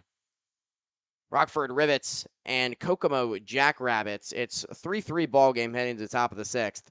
Rockford's managed 3 runs against starter Dylan Delvecchio, still in the game for his 6th inning of work. First pitch, swing and a miss from Ben Brantley, 0-1. They've managed 3 runs, but it's still a chance for some history, at least as of right now at Kokomo Municipal. Delvecchio, another slow breaking ball. The curve that time finds the knees of Brantley. He's down to the count 0-2. Right now, officially, Rockford still with 0 hits in the 6th inning of this game, and Delvecchio showing no signs of slowing down. At 76 pitches entering the frame. 0-2 pitch from Brantley, lined into left center field. It gets down for a base hit. Good job from Throneberry taking the route to cut it off. So it's just a long single for Brantley. There's officially the first hit for the Rockford Rivets in this one. At the time, it had been 5 innings of no-hit baseball as it was registered. There was a fielder's choice earlier in the game that could have been scored as a hit and probably would have been looked at. But now the first hit for the Rivets, so all controversy can be put aside. Brantley aboard, and right now the Rivets trying to take the lead. They fell behind 3-0 early, have since tied the game with the last 3 runs. Here's Cam McDonald, who takes low and away for ball 1. McDonald's reached base twice tonight. Once via a walk in the second on 4 pitches, and then a fielder's choice in the 4th. He scored the second run of the game for Rockford. He takes a called strike on the Delvecchio fastball at the knees. There is an arm getting loose in the Kokomo bullpen, not fully throwing yet, but just starting a little long toss. Nothing in the Rockford pen. Tyra Barczyk at 67 pitches looks like he's growing into his outing quite nicely. McDonald fouls it off his foot down in the count 1-2.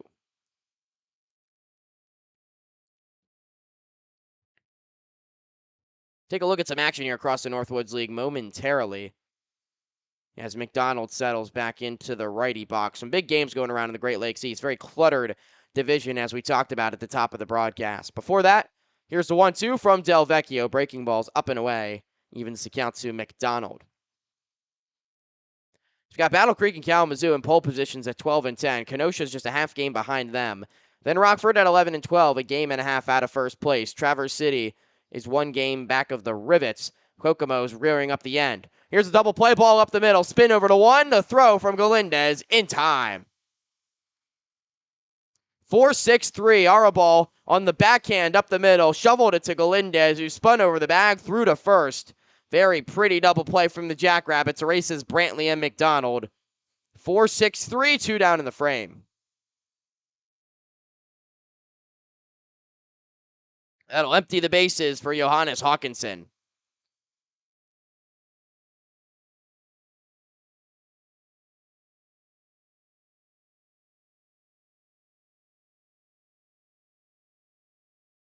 Hawkinson today is 0 for 1. Was hit by a pitch last time up.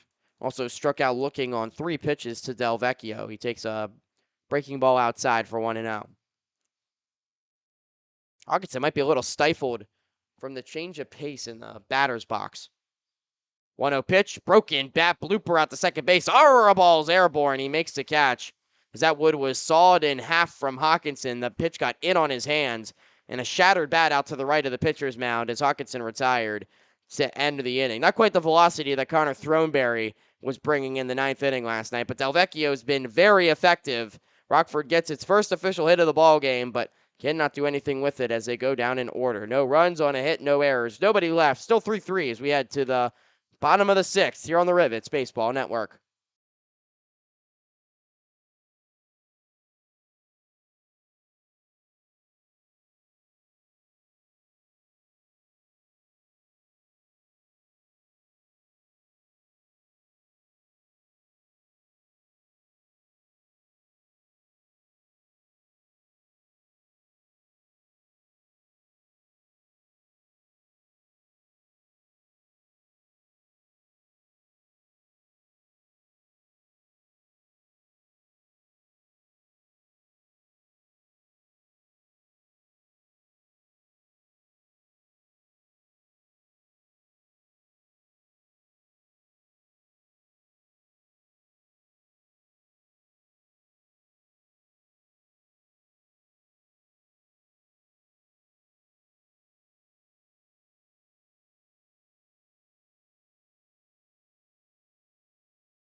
5, 6, 7 due up for the Jackrabbits in the bottom of the sixth. They're deadlocked 3-3 with the Rockford Rivets, and a bit of a pitcher's duel developing as both starters begin to settle in. First pitch right on cue from Tyra Barczyk, in inning number 6 of work, as a slider that nearly hits Garzinski in the back. He dodges out of the way. Right fielder from IU Kokomo is 1 for 2 with a hard hit double and a run scored today. Elevated fastball fouled back in. Count goes to 1-1. Barczyk still got plenty of pace to burn. There's nobody up and throwing in the Rockford bullpen. 67 pitches for Ty through the first 5 innings. There is somebody throwing a pen in the Kokomo area right now, down to the third base side, as it's low for ball 2 to Garzinski. It's Hector Garcia, who Rockford wasn't likely to see in this series. He threw a high volume of pitches in their last game. Garzinski taps this one on the mound. Deep in the hole at shortstop is Ince. His throw is in time. Jeff Ince unhooks the cannon deep in the hole at shortstop. Garzinski out by half a step for the first out of the sixth. It's been great watching him play shortstop, but the guy getting loose is Hector Garcia, who Rockford figured they probably wouldn't see in this series, just given the volume of pitches he's thrown. Per Northwoods League rules, should still technically be eligible as things stand, but maybe a bit of a surprise to see him.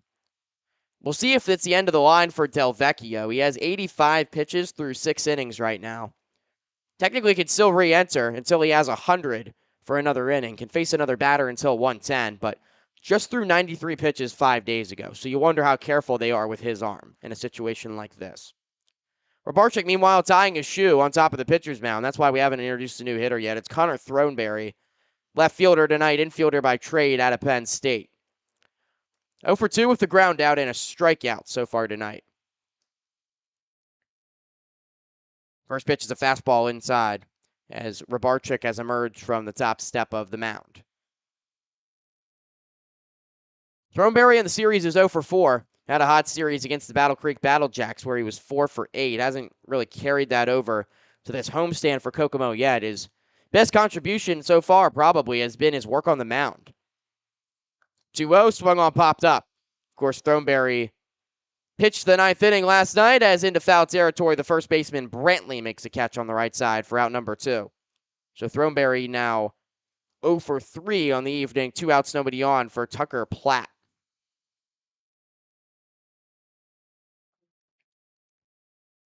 Just 7 pitches to get these first 3 outs for Barczyk. That's key for his pitch count if Rockford wants to continue to rely on him. He's slowly been stretched out as the summer has gone on, but who he hasn't gotten out yet is the man making his debut in the Northwoods League, Tucker Platt. Right-handed bats 2 for 2 with a couple of singles, a run, and an RBI. He's really done it all for this Kokomo side as the righty bat fouls the first pitch off to the first base side. 0-1 the count. Next pitch, breaking ball, just low to even the count at 1-1. No 1-2-3 innings yet for Barczyk. He's yielded 8 hits across the first 5 frames, but all of them have been early in counts. 1-1 pitch, served out to right field. This could be it as Hutchinson has a beat on it. He makes a few steps to his left to catch it. And that'll retire Platt for the first time this game, and also retire the side in order for the first time for Barczyk. No runs, no hits, no errors. Nobody left on base. Still 3-3 as we head to the 7th after this on the Rivets Baseball Network.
Bottom third of the Rockford lineup here in the top of the 7th inning. Brandon Bannon takes outside for ball 1 as Dylan Delvecchio stays on the bump for the Kokomo Jackrabbits. That was the big question coming into this inning. Saw some bullpen action, but it's since settled down, and Bannon on the 1-0 is hit by the pitch. It ricochets off his leg. He catches the ball, throws it back to Delvecchio.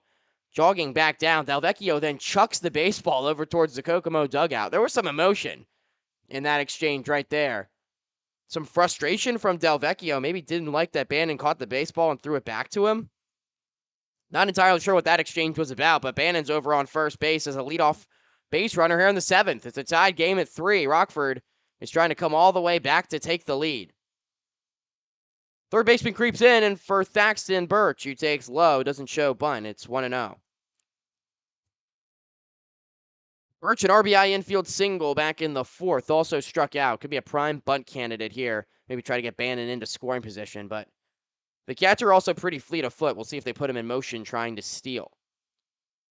First, a throwback from Delvecchio. Will be hard to steal on the southpaw that's already gotten one runner caught in a rundown in Crittenberger today.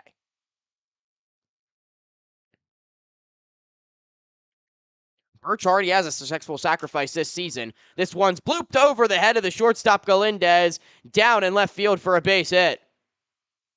That sounded like a bat that died a hero. A broken bat blooper single for Thaxton Birch into left. 2 aboard for Rockford here in the 7th.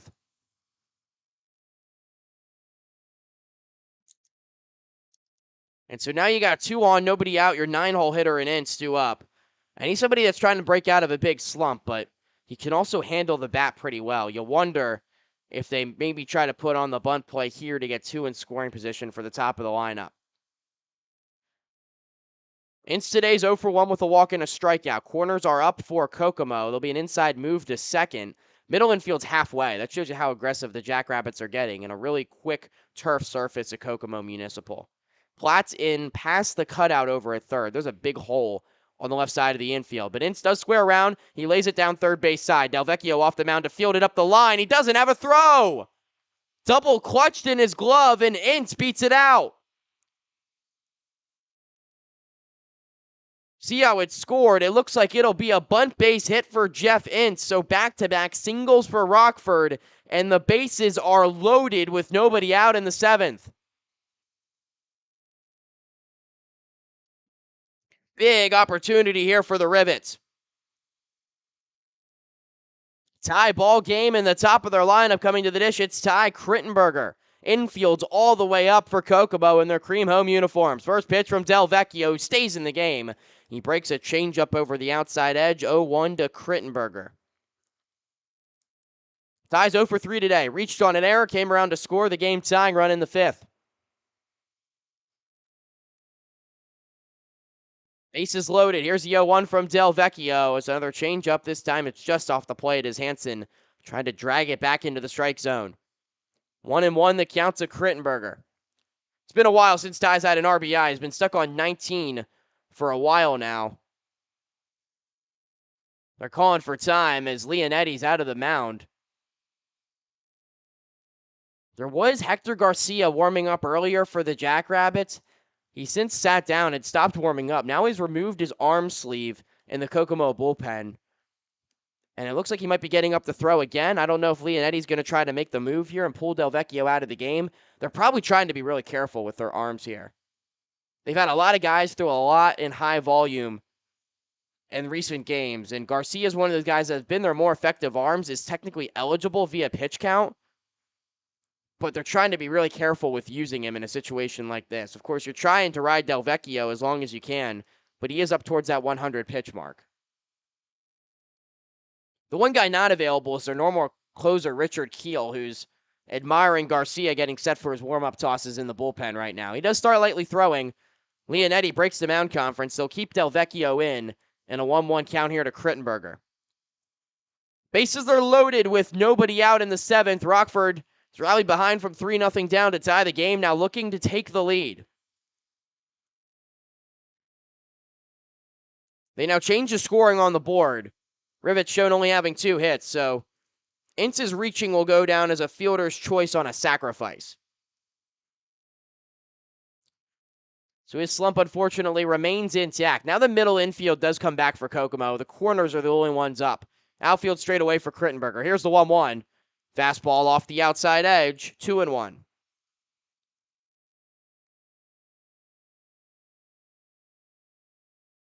Just 2 for 12 on the road trip is Krittenberger. Numbers are starting to dip down a little bit, but boy, would this be a big hit. Here's a 2-1. Ground ball over to third, scooping up his Platt. He'll throw home, and they'll make the force out at home. Bannon retired. Everybody else stays at their current bag. So Birch the third into second. Krittenberger reaches on the fielder's choice, but there is one away here in the seventh, and the game remains tied.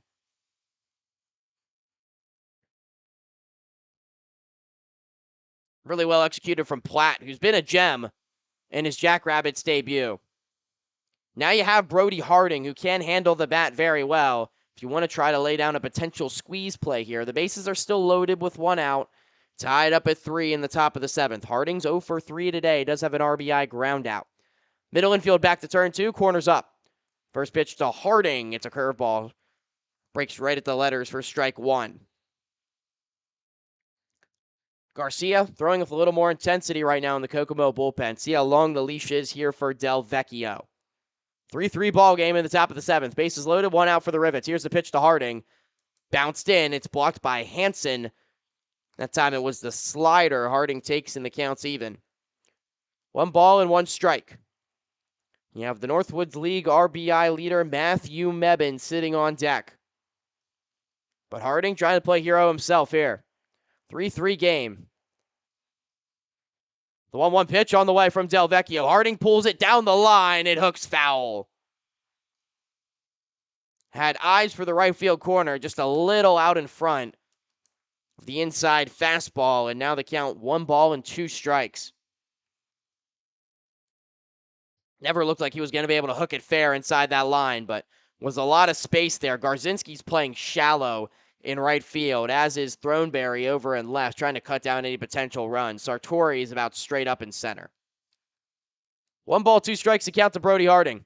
Here's the pitch from Del Vecchio. Swing and a miss. He got him.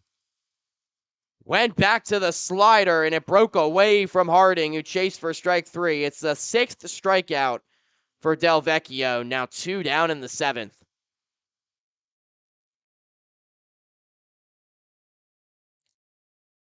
And now the tension's right high. Del Vecchio is going to stay in the game. The bases are loaded with 2 outs here in the 7th. And a tie game for Matthew Mebane.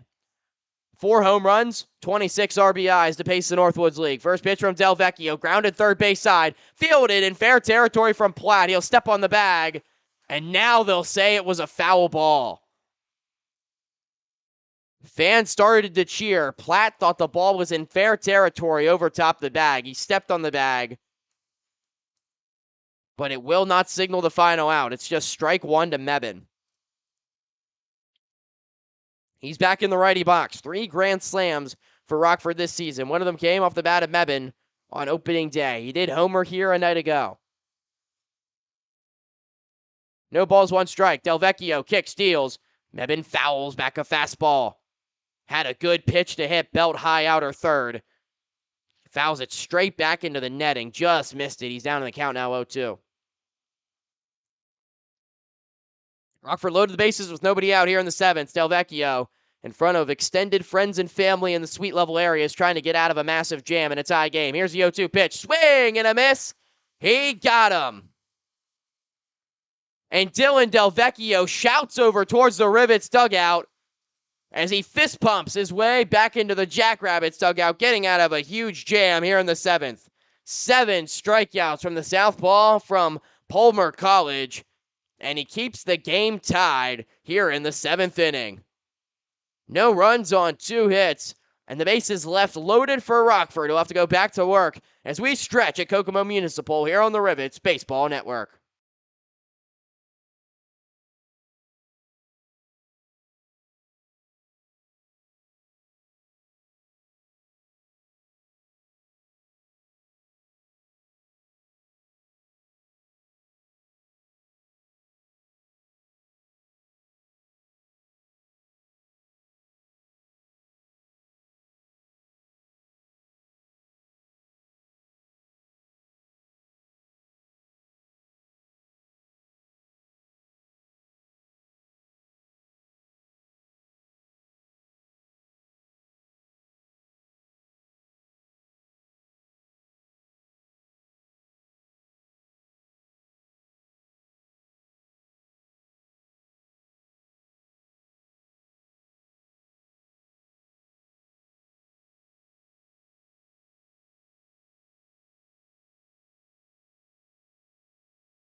Hansen digs into the righty box. Seventh inning stretch has concluded here at Kokomo Municipal Stadium. First pitch, a called strike to Hansen. 3-3 ball game between the Rivets and the Jackrabbits. Tyra Barczyk working with a tenacious pace on the mound as Hansen fouls back a fastball down in the count 0-2.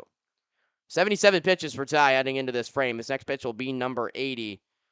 Nobody up and throwing quite yet in the Rivets bullpen, but there are some arms starting to get loose. No balls, 2 strikes. Here's the pitch.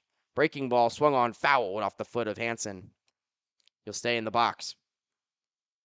What a day for Dylan Delvecchio, though. Bases are loaded with nobody out in the 7th. Rockford's unable to plate a run. 101 pitches through 7 innings of 3-run baseball, 2 of which were earned, striking out 7 as Robarczyk gets a swing and miss, and Hansen will be retired after the throw down to first from Bannon. 4 strikeout for Robarczyk. He's been pretty good in his own respects. Has yielded 8 hits, but has limited the damage, all things considered, after Kokomo scored 3 in the first 2 frames. And now the 9-hole hitter Angel Galindez bats with 1 out and nobody on in the 7th. It's going to be who breaks first. Bullpen depth certainly in favor of the Rivets, but they've had their chances in this game as the first pitch from Galindez hits him. And he'll head down to first base. Rare mistake there from Robarczyk. It's his first hit batter in the season, and Galindez will reach to turn the lineup over with 1 out in the 7th.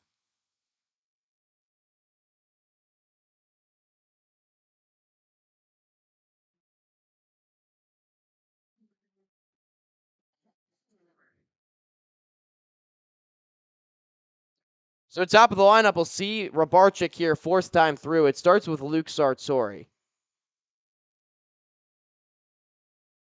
It's Isaac Crabb warming up right now in the Rockford bullpen.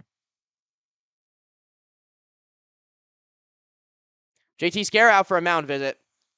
He'll talk a little bit briefly here to his right-hander in Robarczyk. Sartori today is 1 for 3, singled and scored to lead off the game back in the 1st. Since then, 2 pop-ups to the second baseman.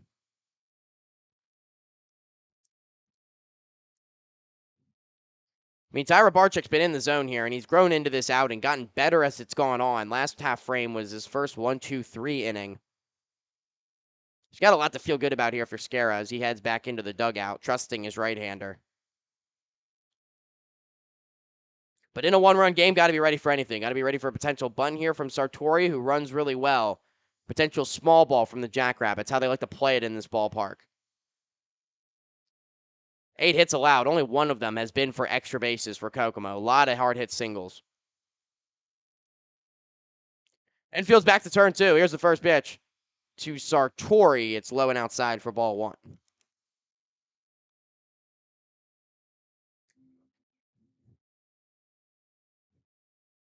Righty on righty matchup. Galindez not too aggressive at all with the lead over at first base. Next pitch dives away from the right-handed bat of Sartori, 2-0. Galindez is a stolen base threat. He has 6 of them in 6 attempts. Rather, 7 of them after his stolen base back in the 2nd, but he's not getting too far off the bag right now. Brantley holding him on, 2-0 pitch. Breaking ball over the inside edge for strike 1. Good movement on the curveball from Robarczyk. We'll see who comes into this game for Kokomo. The next pitch from Robarczyk is fouled back on another curveball, 2-2. Delvecchio's day is done. He's thrown 101 pitches. He can't re-enter for another inning. Hector Garcia has been the one getting loose for most of the time, and it looks like he's the one that's ready to go. 2-2 the count to Sartori. As the sun continues to set here in Kokomo, Indiana. Shadows covering both the pitcher's mound and home plate as the 2-2's hit hard on the ground to Mebane. On to second for 1. Harding's relay throw to first is in time! Spin it whatever way you like. This Rockford infield's been El Fuego on the road trip. 5-4-3 double play to end the inning. Mebane to Harding to Brantley, and the side is retired in order. No runs, no hits, no errors, nobody left on base. Still 3-3 as we head to the 8th here on the Rivets Baseball Network.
First arm out of the Jackrabbits bullpen is one that's all too familiar to the Rivets. Top of the eighth, and Hector Garcia on the hill for his third outing this season already against Rockford. The righty at Hope International College has been effective at times against the Rivets this season. So far on the campaign, has an ERA of 4.24 through 17 innings. He's allowed 8 earned runs. As this pitch is grounded foul from Ben Brantley. 5 of those runs have come against Rockford, however, in 2 starts, as Brantley is down in the count 0-1. This is a fresh platoon of faces seeing Garcia for the first time. Brantley and McDonald have not seen him before. Hawkinson, the third scheduled hitter, has, and has had some success against him. 0-1. Brantley takes low for ball 1, and the count's even. Brantley 1 for 3 today. Rather, 1 for 2. He's walked and scored in the 4th, also singled in the 6th. 1-1 count. The pitch from the righty to the left-handed bat of Brantley's popped up. Third base side. Platt racing over along the dugout. He extends into the Jackrabbits dugout, but can't make the catch. Nearly flipped over the railing. Was just able to catch himself in the nick of time. Full extension with the glove. Just unable to haul it in. Superb effort, but it's just allowed strike 2 to Brantley. Back on May 31st at Rivets Stadium, Garcia went 3 innings, allowing 2 earned runs on 3 hits. And then here at Kokomo Municipal on June the 5th, went 4 innings, allowed 3 earned runs, striking out 7 Rivets on that occasion. 1-2 to Brantley, swing and a ball sent foul. Over the top of the Jackrabbits bullpen, it stays 1-2.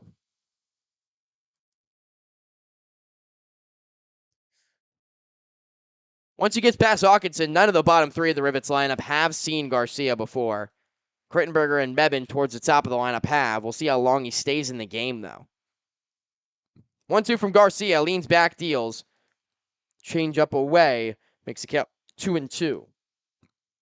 His changeup will die away from lefties. Fastball has a lot of life on it as he operates on the third base side of the rubber. Rears back and shuffles his shoulder blades before dealing the 2-2. It's a swing and miss for strike 3. Brantley retired on the curveball. Goes down on strikes. First strikeout for Garcia. 1 down in the 8th.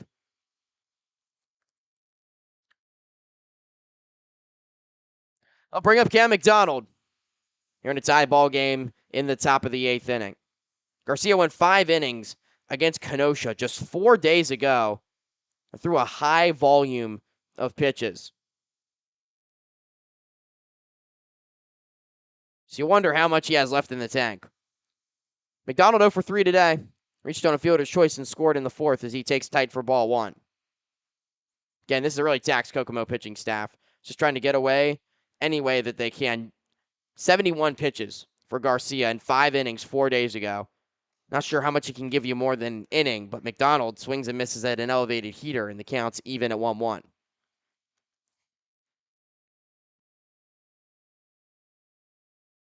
Rockford, a big chance to take the lead in the 7th. Loaded the bases with nobody out.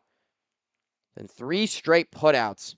Put that by the wayside. 2 of them via the strikeout from Dylan Del Vecchio, who was excellent tonight. McDonald, another swing and miss. Count goes to 1-2.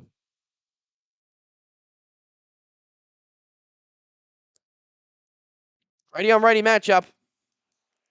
Garcia rears back, and now the pitch. Swung on and popped foul on the right side, out of play.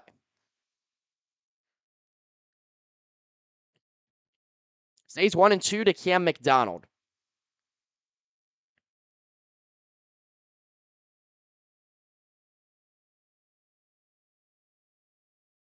One out here in the 8th. The pitch. Breaking ball bounced in, blocked by Hansen. Was another curveball that has a quick snap, a downward movement. Counts 2-2 to McDonald. Same sequencing as Brantley. Went back downstairs with the off speed and 2 strikes. We'll see if McDonald can lay off a couple more tough 2-strike pitches here. 2 balls and 2 strikes. Bases empty in the 8th. Garcia's pitch. McDonald swings, golfs one out towards left center field. Racing into center fielder Sartori. Loses his cap. He can't get there. Has to play it on a hop. Ball died in shallow center field. Wasn't any much of a rush from Galindez and Arabal, the 2 middle infielders who kind of just watched it flare into the air. Regardless, the ball falls in no man's land. It's a hit for Cam McDonald. who now has a hit in 6 of his first 9 games in a Rivets uniform this season, and aboard first as the go-ahead run here in the 8th with 1 out. Not a lot of hard contact from Rockford in this game. It's just the Rivets' 4th hit. But it'll bring up Johannes Hawkinson. First pitch to him, fastball, a called strike on the outer third. Mentioned Hawkinson has seen Garcia before. 1 for 2 against him in his start here at Kokomo Municipal on June the 5th. A flyout and an RBI single. 0-1 is outside, counts 1-1. That single came through a hole on the left side of the infield. Right now, Galindez is pinched up the middle at shortstop. Try to turn 2, and Platt's protecting the line at third. So such a hole does exist if Hawkinson can poke one through. McDonald shuffling off first will stay put on the 1-1. Swing and a miss. They've seen the scouting report. They're working Hawkinson well away with the fastball and hasn't been able to catch up yet.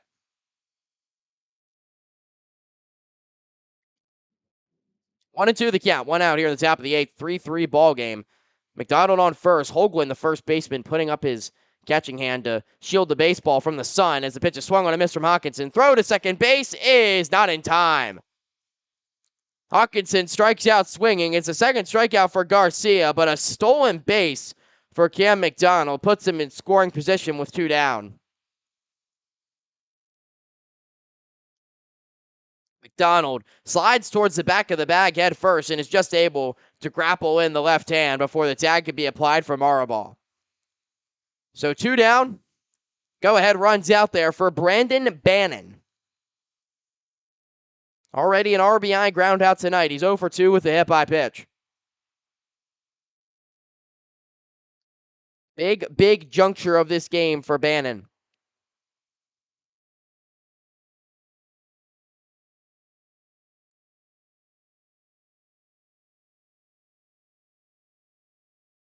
Garcia rears back, adjusts his shoulder blades. Looking back, the runner at second, not being held on. First pitch, fastball. Straight down the chute to Bannon, who's down in the count 0-1.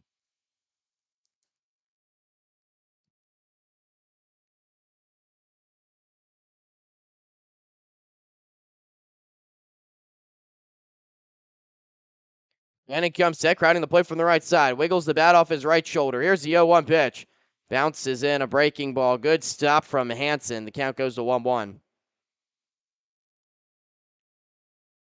There's been some jarring back and forth during this game. Bannon got hit by the pitch. He tossed the baseball back to Delvecchio, who whipped it back towards the Kokomo dugout after he was hit in his last at-bat. And then Delvecchio's jawing at the Rockford dugout. See how that emotion plays in here to the 1-1 as Bannon takes a called strike. He's been hearing it from these Kokomo fans as well during the at-bat. Chants and comments saying he can't hit throughout the AB. We'll see if Bannon can bounce back. He's been playing choke down on the bat tonight. He will choke up here with 2 strikes against Garcia. 2 RBIs on the season, has one of them tonight. Another one waiting out there in McDonald. Here's the 1-2 pitch. And off the plate, away, reaching across his body is Hansen, and the count goes to 2-2. Rockford trailed 3-0 in the second inning. They scored 2 in the 4th, 1 in the 5th to tie the ball game. Bannon trying to break through here in the 8th, give the Rivets their first lead. 2 balls, 2 strikes. Garcia rears back, kicks, deals. Bannon a tapper in front of the mound, up the first base line. Garcia fields it on the bare hand, throws it away! Over the head of Holguin into right field. A runner scores. The throw into second. Bannon slides in safely. A third Jackrabbits error, and Rockford capitalizes. McDonald scores. It's 4-3 Rivets here in the 8th.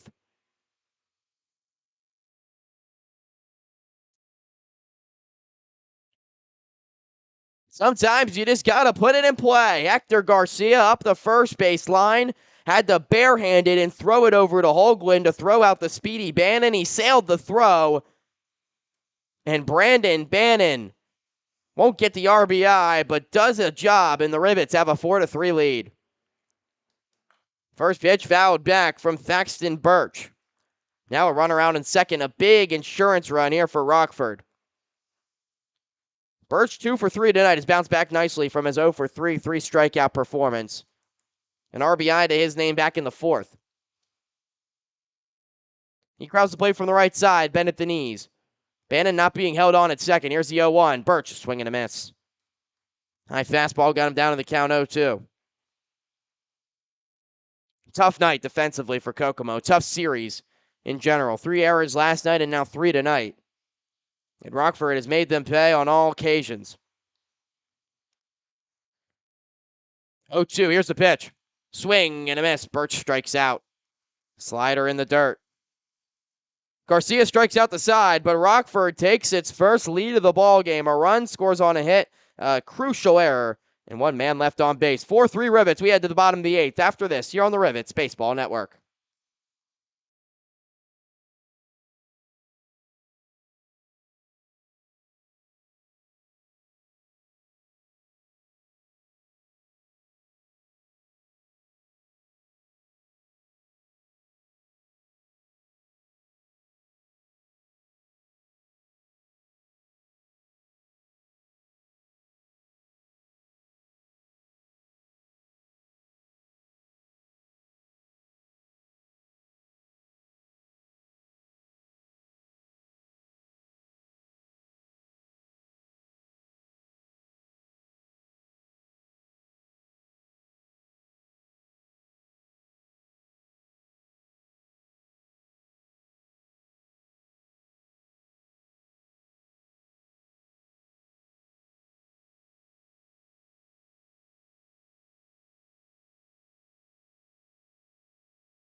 It's been gritty, not pretty, but the Rockford Rivets have their first lead of the ball game, headed to the bottom of the 8th inning. 4 runs come across on 3 Jackrabbits errors for the Rivets to take a 4-3 lead. And now trying to get over the line, the Rockford Rivets make a move to the bullpen. Isaac Crabb will step in for Tyra Barczyk. After 7 strong innings of work for the Illinois right-hander, allowed 3 earned runs early, but much like Kyle Seabach, his compatriot on the mound last night, stepped up after some early damage and limited it, getting the Rivets back into this one. 87 pitches for Rabarczyk, allowed 8 hits, 1 walk, 4 strikeouts.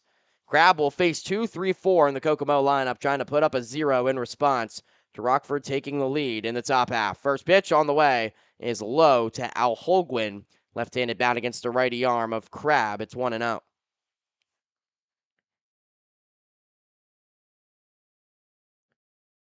Deep breath from Crabb, who works exclusively out of the stretch as this one's popped up towards left field. Birch started out, now comes in, makes a catch in shallow left center for the first out of the 8th. Crabb this season, it's appearance number 5.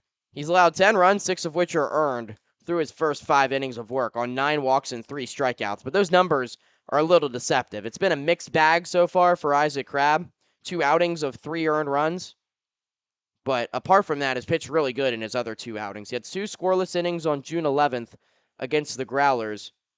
And then Sunday in Wisconsin Rapids, pitched nearly perfectly in extra innings for Rockford. Got the tough knuck loss on that occasion. First pitch is up and away to Matt Arabal, who is 1 for 2 today. It's a single and a double play ball that he hit into in addition to a walk. He's up in the count, 1-0. Second straight lefty bat for Kokomo. Crabb kicks and deals. It's fouled straight back, the fastball, and the count's even at 1-1. But Crabb's last action came Sunday in that 11-inning loss to Wisconsin Rapids. Pitched an inning and 2/3, came in with 2 outs in the 9th, were able to shut the door and force extra innings. Gave up 2 runs, neither of which were earned. They were both the courtesy runners that started on base in the 10th and the 11th. Crabbe, his fastball is high, 2-1. 2 intentional walks and no strikeouts in that outing. Was put in a really precarious situation with those intentional walks in the 11th. Had to face one of the best hitting teams in the Northwoods League with the bases loaded and 1 out in a situation where you couldn't allow a run. And he got a ground ball. Harding just wasn't able to fire it home in time, and the game ended on a walk-off fielder's choice. 3-1 now to Arabal after he takes inside. Grab a deep breath. Here's the pitch. 3-1 is just off the plate on the outside edge. Ball 4. Crabbe didn't like it. Arabal heads down as the game's tying run, reaching base here in the 8th. It's just the second walk for Rivets pitching tonight.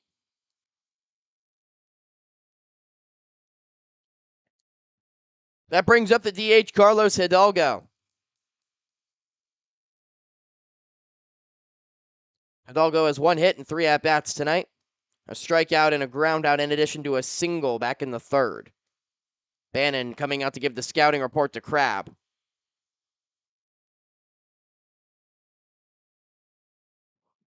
Crabbe's committed. Joined a couple of other Rivets in Louisiana Tech this fall. Until then, pitched in college this spring at Wabash Valley, JUCO that is known for just churning out Division I talent.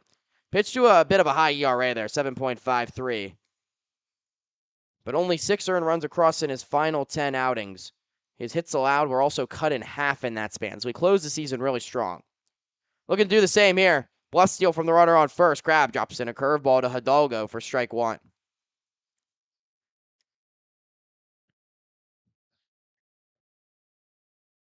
Steady diet of off speed as there's now more action in the Rockford bullpen. Before that, the 0-1 swing and a miss at a fastball. Crabbe climbed the ladder. Hidalgo threw out a sword. He's down in the count 0-2.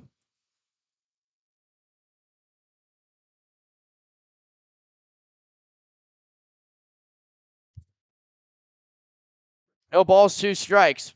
Crabbe's head at the belt. He'll check back the runner at first. Throw nearly gets away. Brantley, outstretched to his left, plucks it off the playing surface.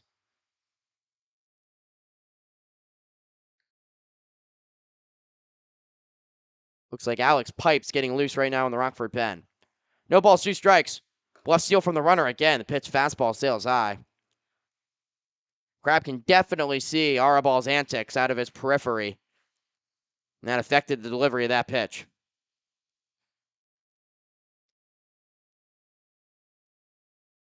Could probably go Crabbe here in the 8th and Pipes in the 9th if he can get out of this frame. Breaking ball low, blocked by Bannon. Counts 2-2.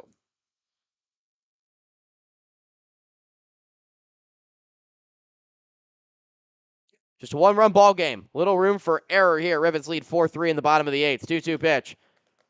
Inside out swing, blooped foul. In the end, cutting well foul, about 3 feet to the right of the line on the first base side. So it stays 2-2 to Carlos Hidalgo.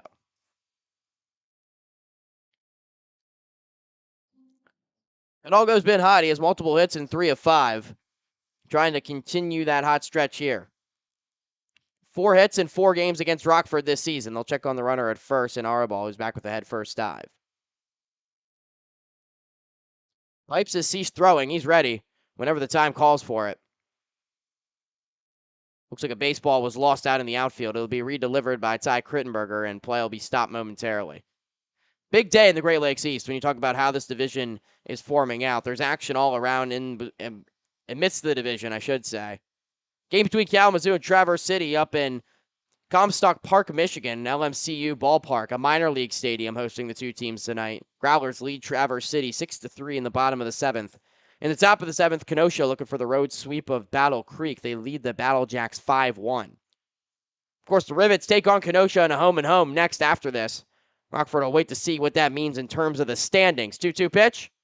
Down low from Crabbe. Tried to break the breaking ball. And the count's full.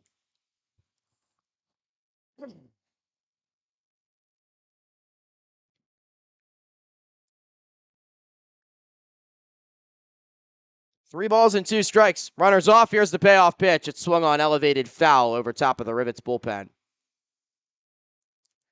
Reaches the playground over down the right field line where a youth baseball team will chase after a souvenir. 3-2 here to Hidalgo. You wonder if this might be Crab's last hitter. If he fails to get him out and puts 2 on, could be pipes to face Garzinski. He's waiting right outside the gate of the Rivets bullpen. For now, the 3-2. Swing and a miss. He got him. Crab went upstairs with the fastball. Hidalgo, a wave and a miss. The righty's first strikeout, 2 down here in the 8th. Tyler Fletcher out of the dugout. Probably more of a mechanics and scouting report talk than anything. When it comes to Garzinski here, usually Scara the only one that handles pitching changes.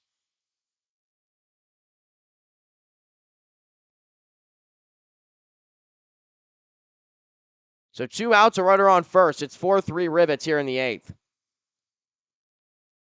Holguin started the inning with a fly out to left, then a walk to Arabal before Hidalgo. A big strikeout for the second out of the 8th inning here.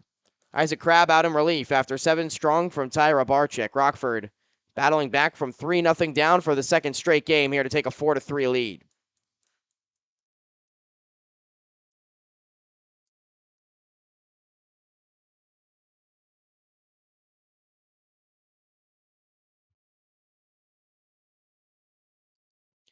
Garzinski tonight's 1 for 3, doubled and scored in the second. He's popped out to left field and grounded out to shortstop.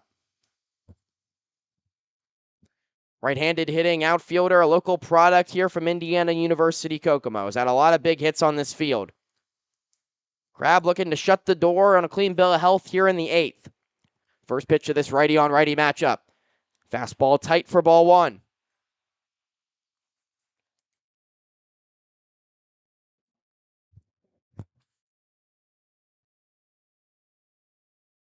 Crab peered in momentarily and then tried to catch the runner in Arabal napping off of first base as he extended his primary lead, but he'll be back safely on the pickoff attempt. See how aggressive Arabal gets here with 2 outs. Another bluff steal, another tight fastball. Garzinski ducks out of the way in the righty box. Count goes to 2-0.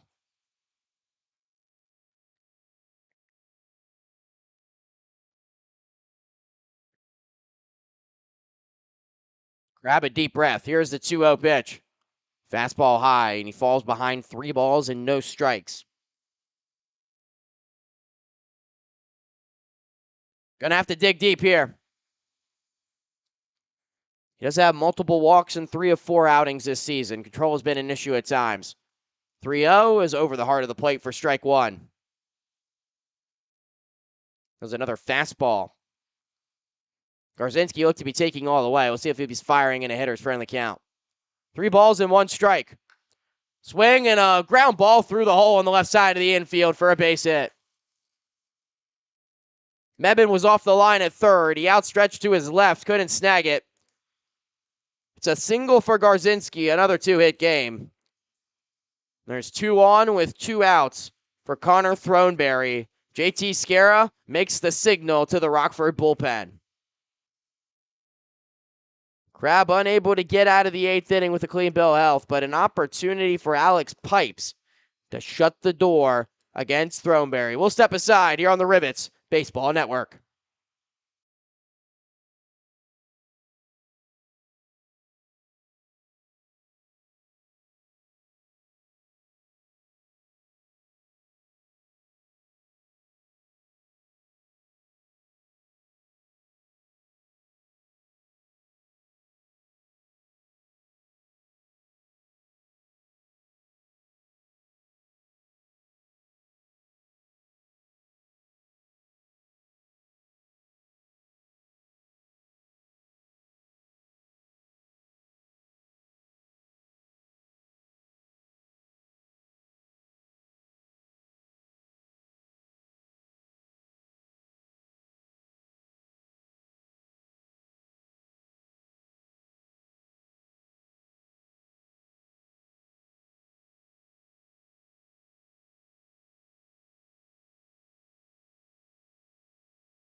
Alex Pipes completing his warm-up tosses here at Kokomo Municipal Stadium.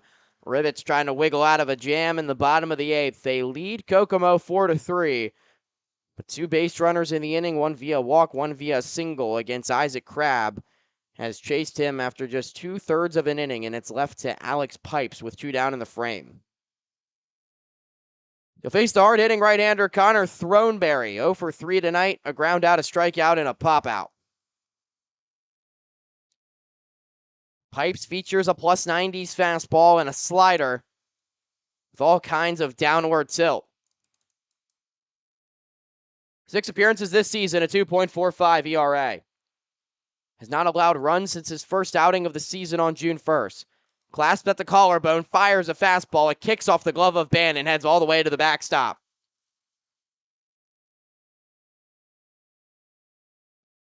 Wild pitch. Maybe looked like a potential cross-up between the two.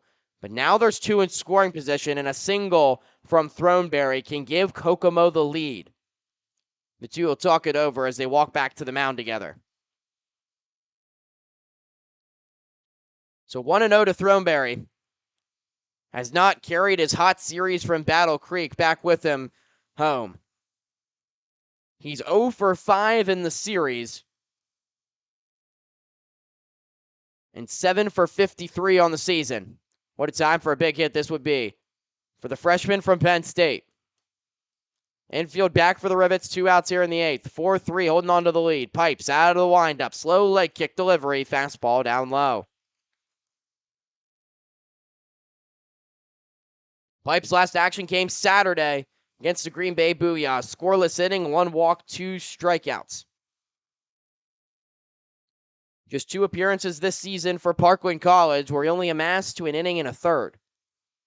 Next pitch, fastball over the outside edge for strike 1. 2 balls and 1 strike the count. Throneberry no hits against the Rivets this season. He's 0 for 7 overall. Rests the bat on his right shoulder, crowding the plate from the right side. Pipes another heater over the outside edge. Freezes Throneberry and makes the count 2-2.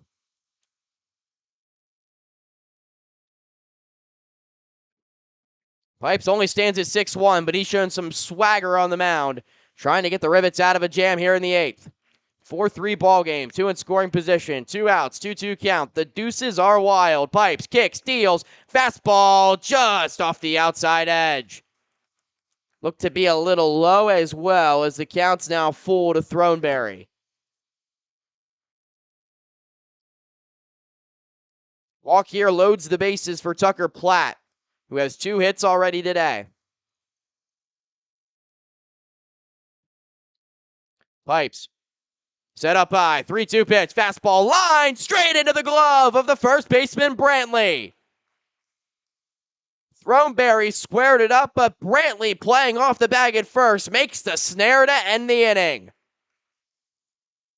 Side is retired. No runs on a hit. No errors. 2 men left on base. Rockford takes a 4-3 lead into the ninth after this on the Rivets Baseball Network.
Ninth inning at Kokomo Municipal Stadium, 4-3 Rivets, barely hanging on to a slender one-run advantage. Could use some insurance here in the ninth.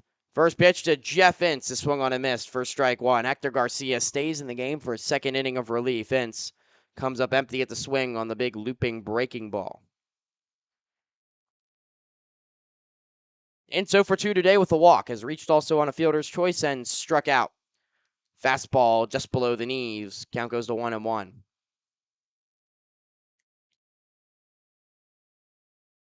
Garcia in inning 2 of relief after a self-inflicted error allowed Rockford to take the lead in his last frame. 1-1 here to Ince. Laced into right field, racing over Garzinski into the alleyway. Leaps into the air, makes a catch. Boy, Jeffrey Ince cannot buy a hit right now. That was squared up into the gap. But a nice play from Garzinski for the first out of the ninth. Cam McDonald reached in the last inning on a single, stole second base on the strikeout of Hawkinson. Then Brandon Bannon hit a slow tapper up the first base line. Garcia ran over to field his position off the mound and threw it over the first baseman Holguin's head. That allowed McDonald to score, what ultimately led to Rockford taking the lead. Top of the lineup, Ty Krittenberger. Takes just high for ball one. That was a breaking ball from Garcia. Looked like a changeup out of the hand. Krittenberger is 0 for 4 today, but has reached base twice. Scored a run in the fifth after reaching on an E6. Reached on a fielder's choice in his last plate appearance as he takes inside for 2-0.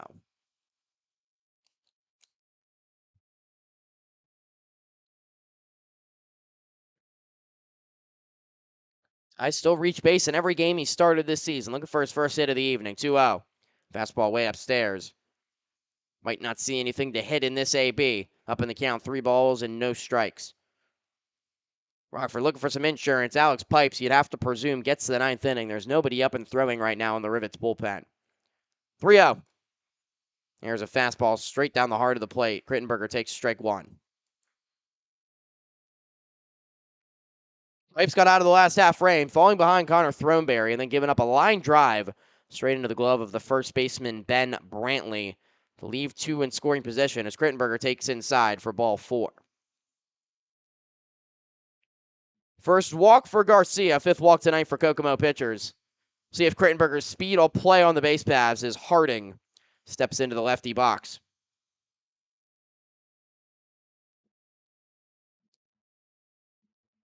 Brody Harding tonight 0 for 4. Does have an RBI ground out to his name.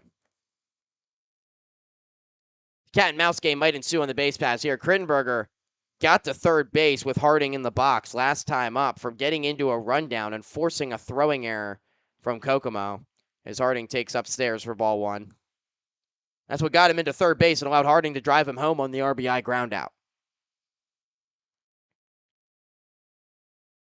12 for 14 swiping bags is Krittenberger. Not too aggressive of a lead as Harding pulls one down the line fair on the first base side. The first baseman Holguin diving over got a piece of it. So it takes the steam out of the baseball enough for Garzinski to catch up to it. It's just a single for Harding. Krittenberger up to second.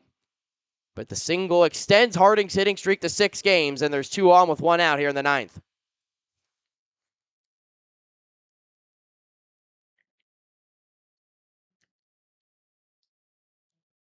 And I'll bring up Matthew Mebane.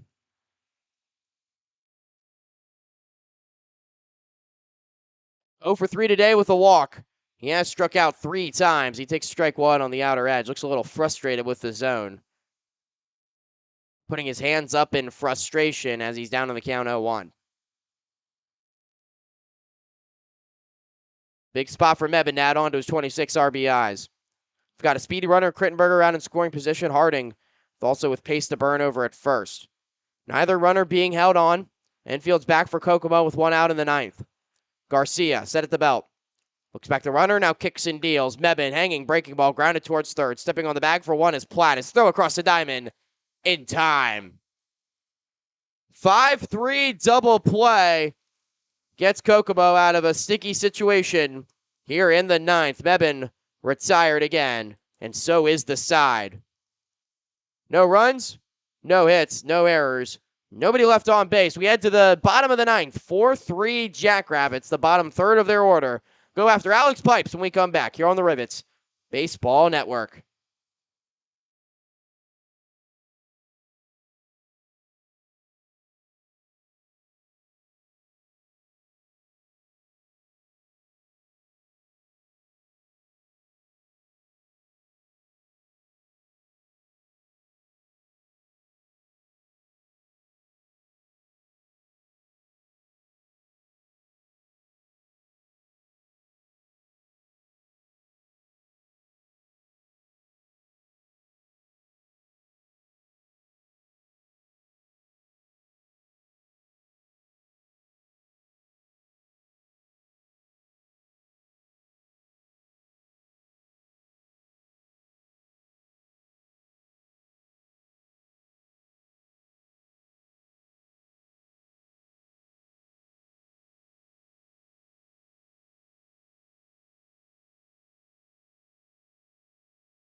Alex Pipes on the mound to close it out here in the bottom of the ninth inning. 4-3 Rivets looking to sweep the Kokomo Jackrabbits for the first time this season and pick up a rare road sweep to pull back to the 500 mark in a very crowded Great Lakes East Division. Pipes got the final out, leaving two stranded in the eighth. He'll face 7, 8, 9. Here in the Kokomo lineup, Tucker Platt, Luke Hansen, Angel Galindez, the scheduled hitters. Right now, no pinch hitters out of the Kokomo dugout. Pipes first pitch. Platt shows bunt. Straight back up the middle. Pipes on a couple of hops. Throws the first in time to retire Tucker Platt for the first out of the ninth. 1-3 on the putout. One pitch, one away in the final frame. And albeit that was a surprising decision from Tucker Platt. Maybe that's why you try to go bunt for a hit there. But he had two really hard-hit singles in this game, an RBI and a run scored already. There have been some surprising decisions from Kokomo in this series, if that was put on by the coaching staff, and Platt didn't do that on his own. But regardless, it's a first out for Rockford. Next pitch is inside, and it hits Hansen right on the inside hand in the elbow. He's waving his left arm side to side as he jogs down to first base. Here's the problem with Hansen as he shakes that one off. As it stands right now, he's the only rostered catcher on this Jackrabbits team. So you hope he's okay. You hope he's healthy regardless of the fact. But even if you want to try to pinch run for him, you don't have another natural catcher by position on your roster. So it takes an element out of this here in the ninth inning as he represents the tying run. He'll stay over on first base. Angel Galindez, scheduled hitter. Galindez will continue to bat from the right side. He's a switch hitter by trade, but is elected to bat from the right side against all righty arms tonight. First pitch from Pipes. Slider is a called strike. A lot of late movement on that. Looked like it started inside and was going to hit Galindez, and then it dove back over the center of the plate. Shortstop out of Puerto Rico is 1 for 2 tonight with a hit by pitch. He pulls the next one to third. Caught by Mevin. Throw to first in time. Double play. There's your ball game. Can this Rockford infield play it or what?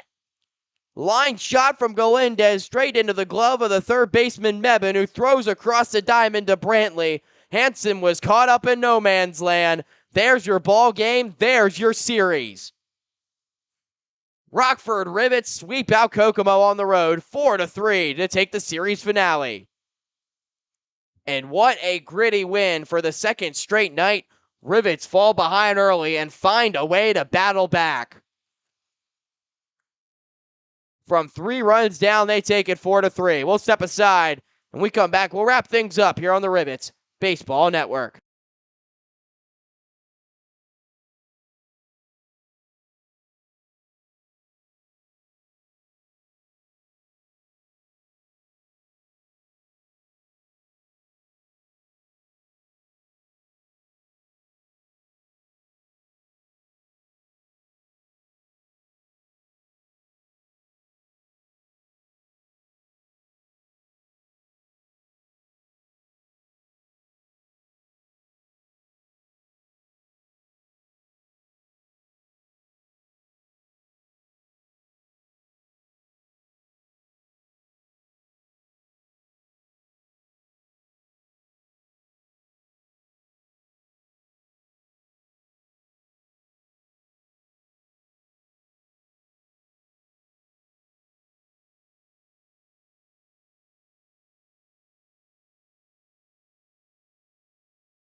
Back at Kokomo Municipal Stadium, Rivets take it and Rivets sweep the Kokomo Jackrabbits. A 4-3 final score as Rockford gets back to the 500 mark, 12-12 on the season. Their second straight come from behind victory. Wasn't pretty early. Tyra Barczyk on the mound. Fourth start of the season, but the second outing where he looked a little unconventional in the early innings. got ambushed early on. Luke Sartori, a leadoff single, came around to score in the first inning, and then 2 more runs across on 2 really hard-hit baseballs. Garzinski and Platt coming around to score. Platt was a big player in his debut in this one, so it was 3-0 Kokomo early. Then Robarczyk settled in, was able to give 7 effective innings, not allowing any further damage. Still 8 hits, but was able to settle in and really pitched his best stuff in the later innings of this game. Meanwhile, the Rivets offense never truly came to life with any big bops, but they capitalized on Kokomo mistakes. 2 runs on just a single hit in the 4th inning after a walk and a fielder's choice allowed 2 runners to reach. And then an E6 in the 5th inning allowed Cy Krittenberger to reach base. Another error on a pickle play allowed him to get all the way up to 3rd. And then an RBI ground out from Brody Harding is what tied the game. So the Rivets score a 3rd run without a hit in that 5th inning. Then in the 8th inning, McDonald reaches via single. He steals second base. And then on an error from the pitcher Garcia, who came in relief, throws it over the first baseman Holguin's head on a squibber back to the mound from Bannon. Allowed McDonald to score from second. The Rivets took a 4-3 lead. Were able to round it out from there. After Robarczyk pitched 7 strong, Isaac Crabb came in, got 2 big outs in the 8th, and then Alex Pipes shuts the door with a 4-out save on double play ball to Matthew Mebane, ending this game. 2 more double plays tonight for the Rivets infield that has been spectacular as of late. The win goes to Robarczyk. He's now 3-1 on the season. The loss to Hector Garcia drops to 1-2. Alex Pipes, his first save of the campaign. For Rockford, 4 runs, on 5 hits. No errors, 8 men left on base. For Kokomo, 3 runs on 9 hits. But the big number on the stat sheet, 3 errors from the Jackrabbits. They left 6 on base. As they fall in this game that took just 2 hours and 30 minutes here on June the 22nd. That's all for our allotted time here on the Rivets Baseball Network. We'll join you tomorrow in Kenosha for the front end of a home-and-home between the Kingfish and the Rivets. As the Kingfish move within half a game of first-place Kalamazoo, and the Rivets right behind them as well. A very cluttered Great Lakes East division. These next couple of weeks are really going to shape out this division as Rockford gets 3 straight games at home against the division after tomorrow's road trip to Simmons Field. But for now, I'm Andre Magaro signing off. Once again, our final, Rivets 4, Jackrabbits 3.